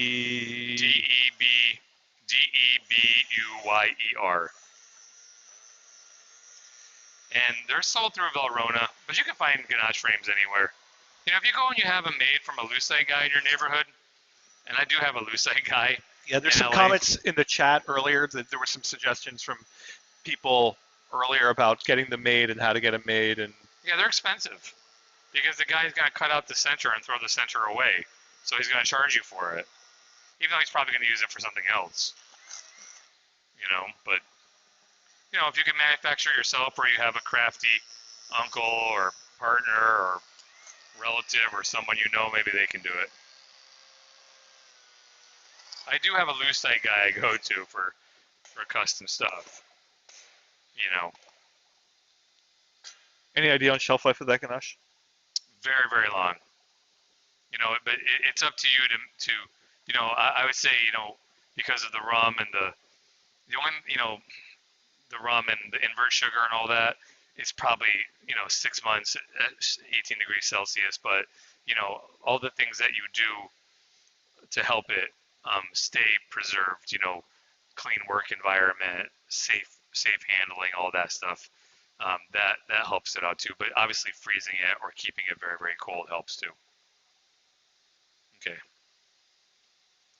Again, you could, yeah, by the way, if you just want to do this as just its own bonbon, you know, and increase it, you know, you can increase this recipe by percentage and make a full 1 centimeter deep frame and just coat it in dark chocolate. It's great. Just coat it as is in dark chocolate.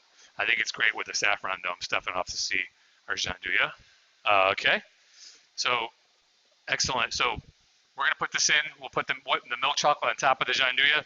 We'll cut it right away, and then we'll put the saffron ganache on top of that, and then we'll cut the lemon pas de fruit. What's our temperature? 36. Okay. All right. So you handle that. Okay. Everything you're making 6 months in the freezer shelf life? Well, when I said 6 months, is everything I make 6 months shelf life or in the freezer? Is that what was the question? I think everything you're making is everything you're making have a 6 month shelf life in the freezer. Yeah. At least. Yeah, at least. By the way, I had some leftover Valentine's Day stuff from Valentine's Day 2020. I had it in the freezer. I threw it in the freezer, vacuum sealed. I took it out after 1 year, defrosted it, ate it. It was fine. There's no, I mean, the freezer didn't go down. There's no interruption, anything like that. Oh, sorry. My bad. Here, we'll just leave this up here like this. We'll get it eventually. So all good. Okay. All right. So I'm going to pull over the much better ganache here, right? What the fuck? What's happening? The wheels are falling off this thing, Mr. Harvey. No way. No way. Okay, I see one very soft spot here.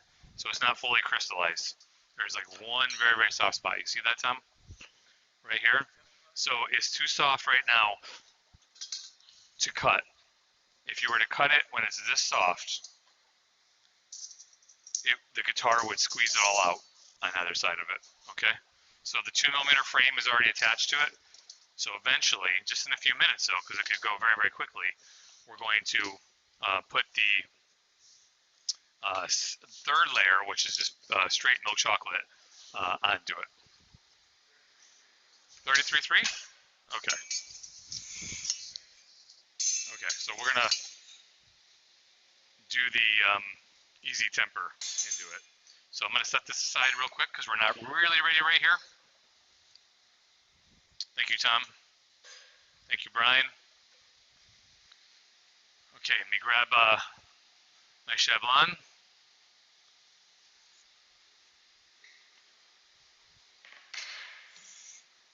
Okay, so I have my milk chocolate Cheblon. Don't do these too far ahead, because they'll get cold and they'll crack. What's your freezer at, by the way? 0, maybe -5. It's nothing special.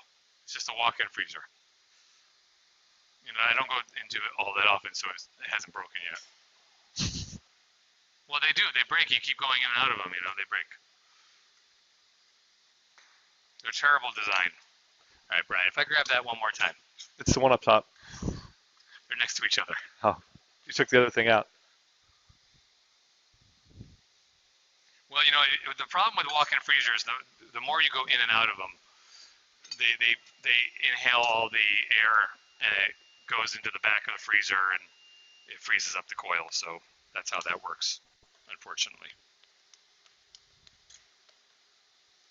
Okay, so be thorough. Mix in the Beta 5 crystal, the silk, easy temper, whatever you want to call it, all the same thing. Mix it in thoroughly because you want all those crystals to be dispersed thoroughly. Oh, it smells incredible. Okay, in goes the marzipan ganache.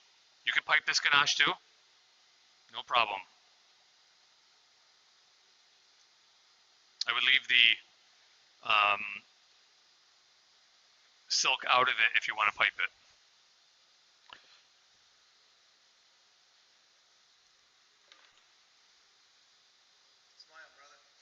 Tom. Tom's paparazzi, folks. Tom's fanboying. Okay. Sorry, Brian, getting your wood board here. That's right. Dirty. Okay, we gotta get that washed. Okay, let me get rid of this.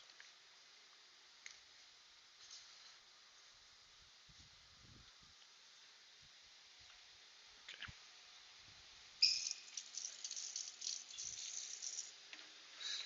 Okay, so this is always what I'm talking about, is having something to do with the excess. You know, so you can reduce the recipe a little bit, or you can plan ahead, you know, because we do so many frames of this at a time. This recipe, that calculation as we add it up kind of figures itself out.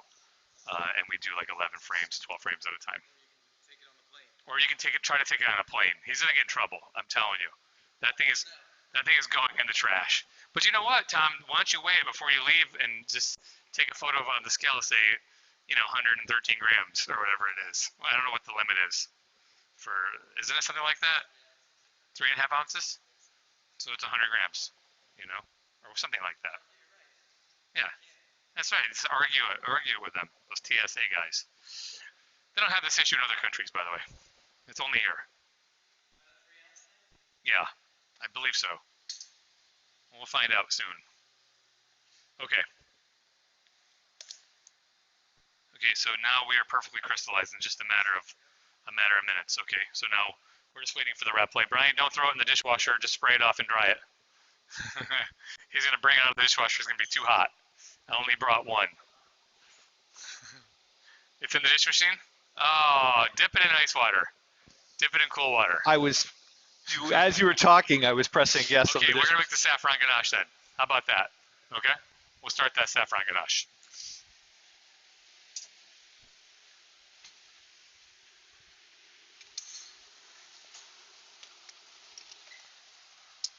And by the way, our praline paste looks really good back there, our macadamia praline.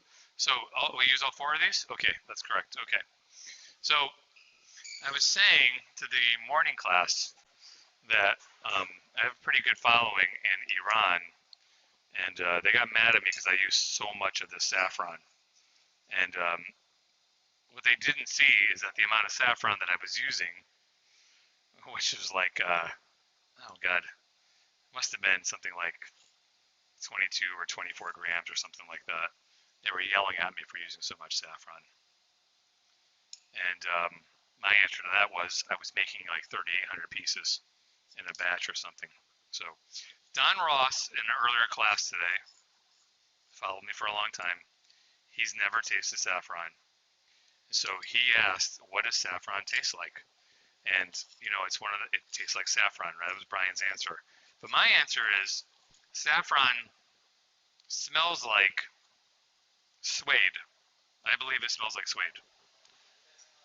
In the best possible way. Nothing wrong with that. People love the smell of suede. Nobody complains about that. Aha. Okay. So we're going to make this infusion at the very, very least. we're gonna turn this this cream. Well, it's already happening. It's already a beautiful color. I love this so much. There's a picture on the Tom Rick Instagram page of what we did earlier. Yeah, because these cameras don't really do it justice. I'll throw it in the fridge, just for a moment.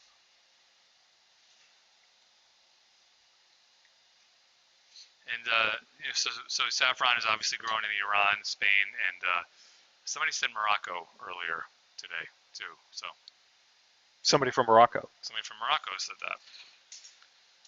So I was never a fan of this, but I love it now, especially after spending several years with Jose Andres, trying his paellas and the fidelia. Fidelia, I don't know if I'm saying it right.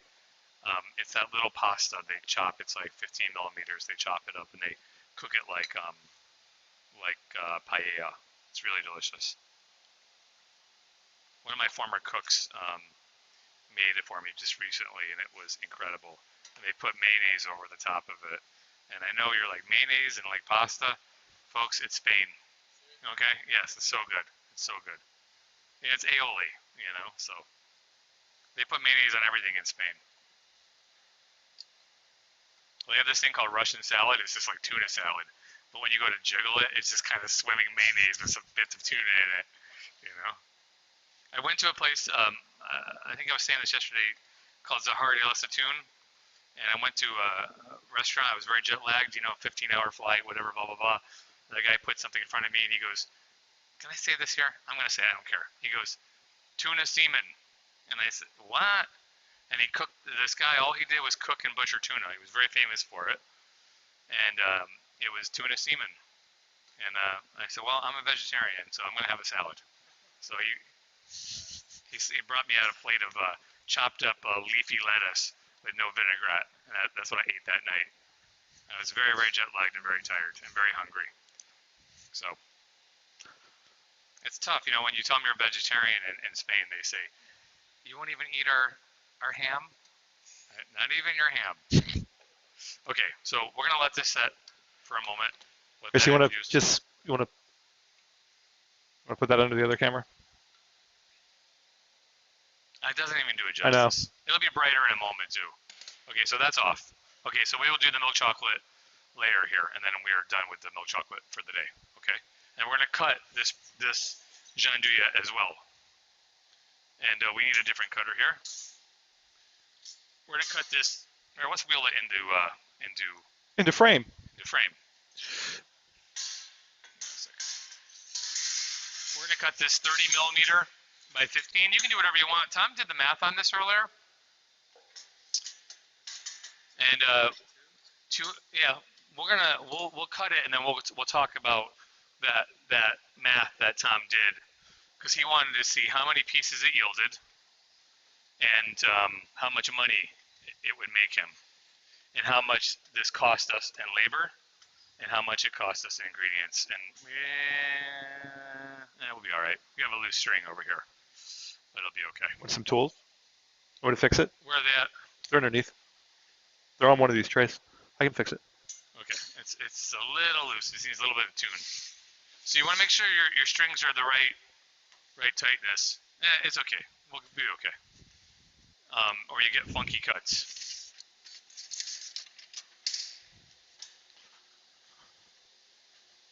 I feel like the indie pit crew. Yeah. Oh my God, I love those pit stops. There's nothing better than a pit stop. Okay, so just tempered milk chocolate. You could use dark chocolate if you want.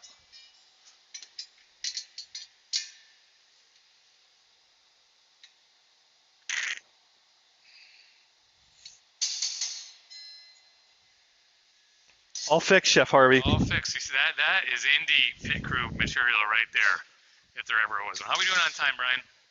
You have 39 minutes. Excellent, because we're gonna make this ganache, and we're gonna detail the top and bottom. Thank you very much of the lemon pâte de fruits and yogurt ganache. We're cutting. Mark's asking what size we're cutting. The first cut is 30 millimeters, and I think this morning we did the second cut at 15. We're gonna do the exact same thing. 30 by 15, Mark Because who's that, Mark? Jones. Okay, from Powell Yes. Fine Chocolate. Really good product. Mark, my in-laws live out in Seattle, so I have to come see you. He's out in, I think, Bainbridge Island. All right, everybody. Kriss is not using a knife. No, I'm using a palette knife, offset palette knife. And if you use a knife, you're going to cut the acetate. And when you go in with the, or the guitar sheet, I should say, when you go in with the pickup tray, is what it's called, by the way, um, you're going to have issues. Oops, got a little connection here. You're going to have some funky issues because the guitar sheet will be cut and it'll get caught up on the pickup tray. And by the way, folks, we got in this discussion last night, and I forgot to over dinner last night, and it was I never forgot to bring it up to Tom and the other person I was dining with. But for those who've read some chapters in my book, we and Emily Bean, who was in an earlier class, she would know what I'm talking about because she messaged me about it. Is I make my crew, I don't make them, but with them, I find interesting videos on YouTube of other artisans, other than chocolate makers, to show them the many steps that this person may take in their career to make them a master at what they do. And one of the persons I found that I thought was very interesting, thank you, Tom, was a guy in England who makes very expensive scissors that are $1,300 a pair. He makes them by hand.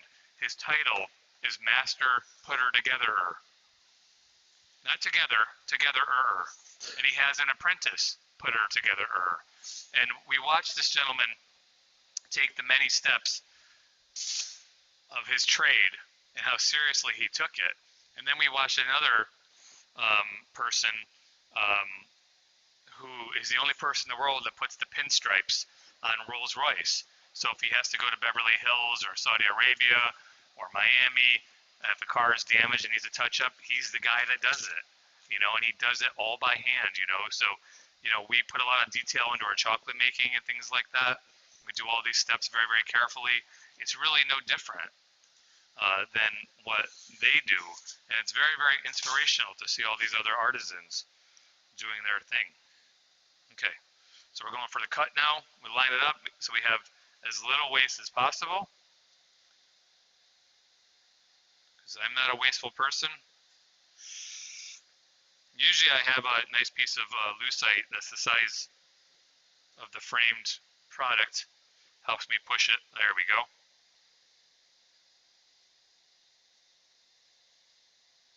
And by the way, you can recycle all of this. So if you make, Nutella or something like that with gianduja, you can just use these scraps for that. Speaking of which, what to do if cremino is too much crystallized, too hard to cut? Well, that's why you do it immediately. Okay? This is why you do it just like I'm doing it. You just, as I said earlier, I have one employee making 4 frames at a time. And that person is in charge of making sure that happens perfectly, so that doesn't happen. So it's your timing. It's not the cremino. The common denominator with any success or failure at anything that we do, whether it's flying an airplane or driving a car or making ganache and cremino and things like that, is the human. The human is responsible for its success, and they're also responsible for any failure. So there's the answer. That's fair, right? Okay, so this is 15 millimeter.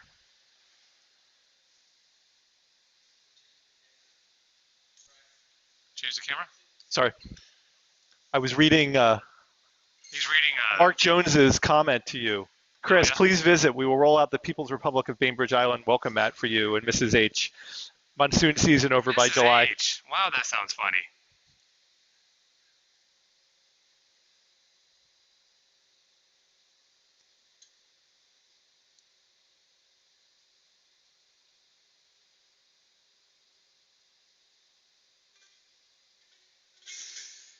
How much you break? None. All right. Okay. So, Tom, earlier today, counted the pieces.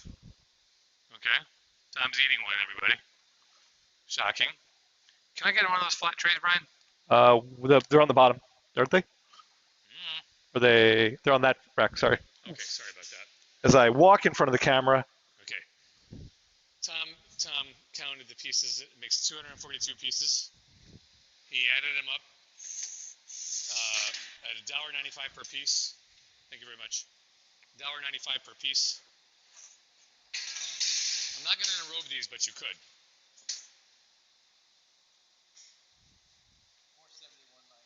$471.90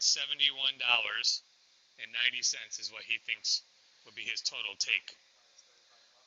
And what he's saying about minus $35 is, does this seem like it was $200 worth of ingredients? Was it $100 worth of ingredients? Was it maybe $35 worth of ingredients? And maybe $20 in labor? Kriss, I think you need to pick your mic up just a little bit. $20 in labor. Okay, not $20 of my dollars. I make much more money, everybody. But if you have your staff do it, it's probably only 45 minutes of labor. So maybe less than $20. Okay. But you can coat these. But we like to show those layers. They're very sexy. I'll show it to you. I'm not touching the top. Yes, we do. Mm-hmm. Yeah. There we go. Kriss, if you were going to enrobe them, you've been enrobe them tomorrow, right? Yeah. Well, if we're going to enrobe them, we're enrobing. But I mean, in production, if you were to enrobe them, you'd do it tomorrow. Yeah, we could do it right now too. It's no big deal. There's no water in here. Permanent shelf life, very long shelf life, I should say. So okay, that's that. So that's how you make money. Is using that guitar and cutting. Okay. So let's go make our ganache, and then we'll cut the. You see how bright and yellow this is now. I think we have an idea. Whoop. Can we see? Yeah. Okay. So actually, let's just warm it up and strain over the chocolate. That's what we're going to do, because we already have the invert sugar in here. Yeah, that's fine. Mm-hmm.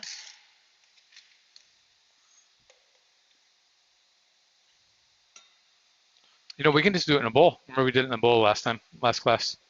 If we have right here, that's fine.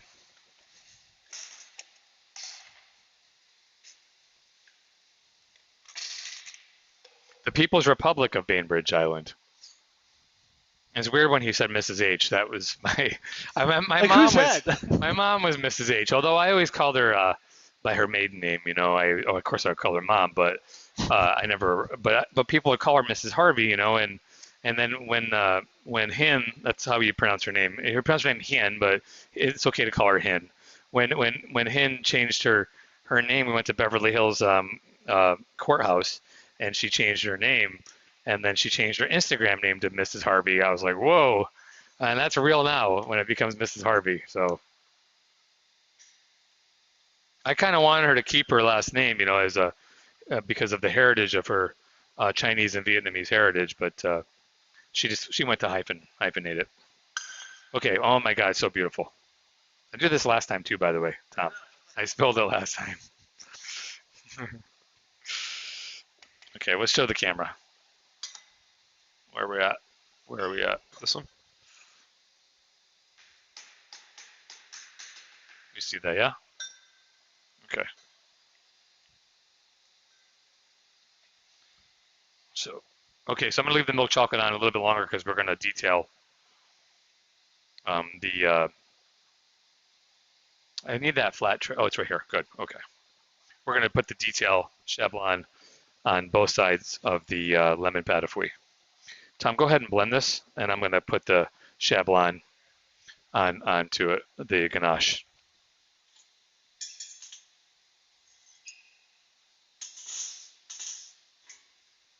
Okay. Same thing, I'm going to cut this 30 millimeters by 22.5. This is the world's best guitar. People ask me which one I recommend, and this is the one I recommend. This is DD, and Brian said in the earlier class they come with, you have the option of buying two different size bases. And what that means is the spacing is different. They have a 5mm spacing and a 7.5mm spacing, okay? Which means if you have a 5mm spacing, you can use a 15mm cutter, a 20mm cutter, a 25mm cutter, or a 30mm cutter. They may even have a 7.5mm cutter. I'm not sure about that, but everything divisible by 7.5 or by 5. Right. So either 5 or 7.5. Right. Okay. So then they and I'm sorry. Then they have a 7.5mm base. Okay. Right. So that's a 7.5mm base you're using. This is a 7.5. So I can cut 15, 22.5, 30, and 37.5. So that's the limitation.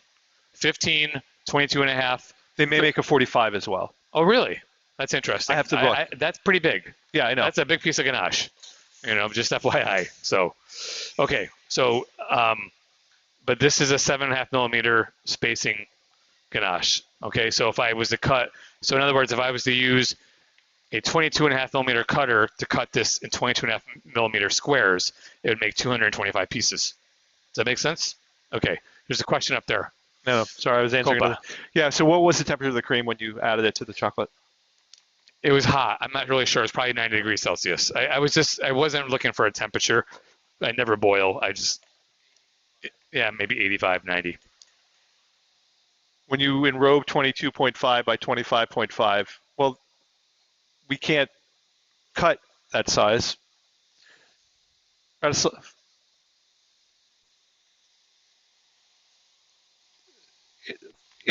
question? If you cut a 22, if you enrobe a 22.5 by 22.5, what's the final size? And it's close to like 25 millimeters. Yeah, it's close. Yep. Mm-hmm. And it's closing in on about height-wise, I would say close to 13 millimeters. If it's 10 millimeters to start. Yeah, 10. Sorry, I'm thinking about my laboratory. Yeah. Thank you, Brian. Who asked that? It's a good question. Radislav. Who? Oh, Radislav in Serbia. Yes. Yeah, that's a good question. We've communicated quite a bit. He's a super guy, very smart.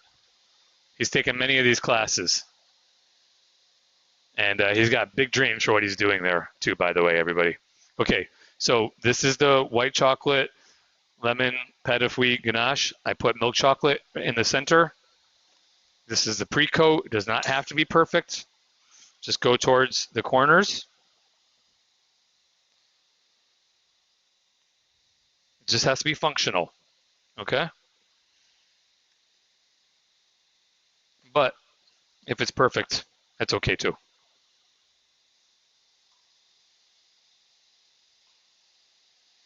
Very thin, 0.5 millimeter probably.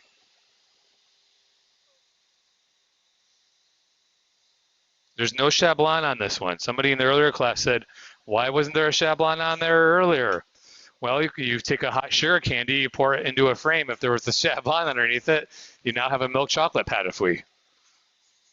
Okay, so it's still a little tacky, so I'm going to put my guitar sheet on there. Oh, son of a gun. Missed it just by a hair. Yeah, absolutely. Please do. Okay. Okay, and I'm going to put a tray on top of this. So Tom's adding the butter to our ganache while this is going on. This is a saffron ganache. Okay, so I'm going to put the tray on top of it. Doesn't have to go to the gym now.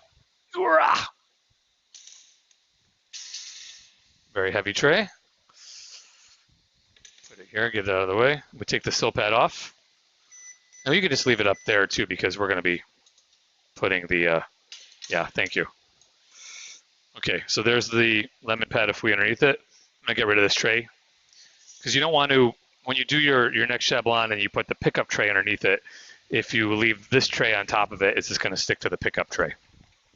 So we'll just get rid of this. We have to wait about a minute to get full crystallization of the milk chocolate that we just put on the layer, okay? Okay, there we are. So let me turn this. Okay, so now we can do, it's perfect, okay? Somebody yesterday asked, you know, how to keep it sticking together, the pâte de fruits to the ganache, and the answer is just to do it properly with the refractometer, and you should have no issues. And the ganache is gorgeous. The ganache has a beautiful kind of a milk chocolate orangey color. You know, I don't know if you can really, yeah, you can tell on the video. I mean, it's a gorgeous color. So for anybody that's skeptical, I want you to give it a try. You know, we make about 24,000 pieces of this flavor at Christmas time. So the only time we have it is at Christmas time.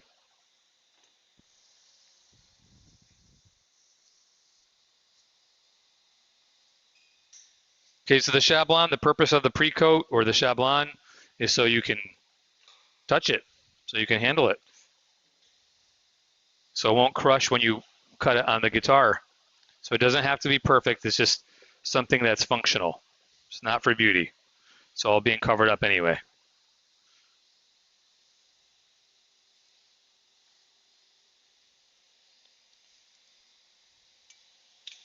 Another great combination with this yogurt ganache would be a raspberry pâte de fruits, a strawberry pâte de fruits.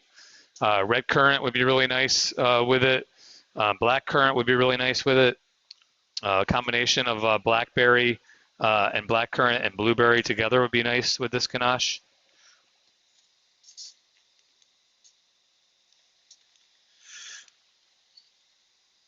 There we go. Success. Okay, onto the guitar. How we doing, Tom? Huh? 31.5? Okay, so let me cut this real quick and we'll put the magic temper. So just set that aside for now. Okay.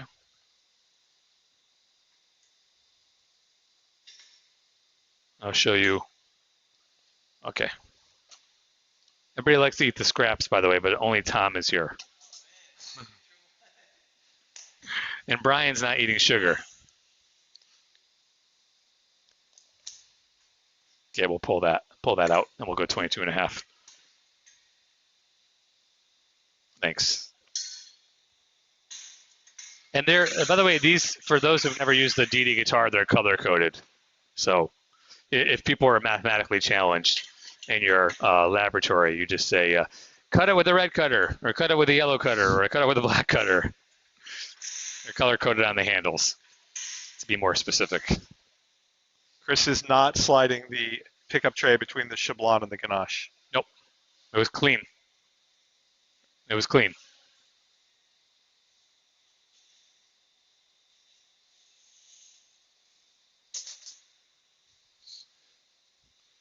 Okay.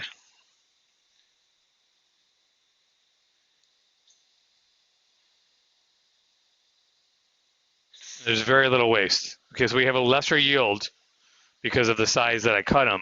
But the advantage of cutting them this size is the 22.5 by 30 is there's a lot of value added to the consumer. You can charge $3 for it to make up for the lack of yield. You can do a little bit more to the top if you're putting a transfer sheet on it or some kind of pipe decor like the tiger stripes that I do, that you see me do. Or I brought some stamps that I got from France to mark these tomorrow. And I'll show you those tomorrow.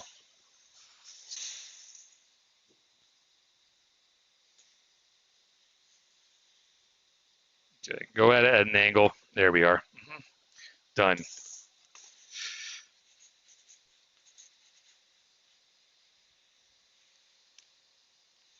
So I always do that pre-separation before we get into the separation. My crew loves me for that. That I can usually do a better job if I have my other tool with me to separate these a little bit easier. But let me show you. Let's just change the angles. Yeah, we're done cutting it, and we're done with the milk chocolate too. So let's get rid of this. Turn that off. Okay, see the layers?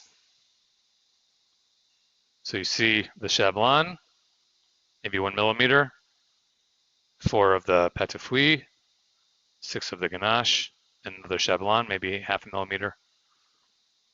So it's a delicious little bite. Okay, so now we have to, thanks, do the magic temper.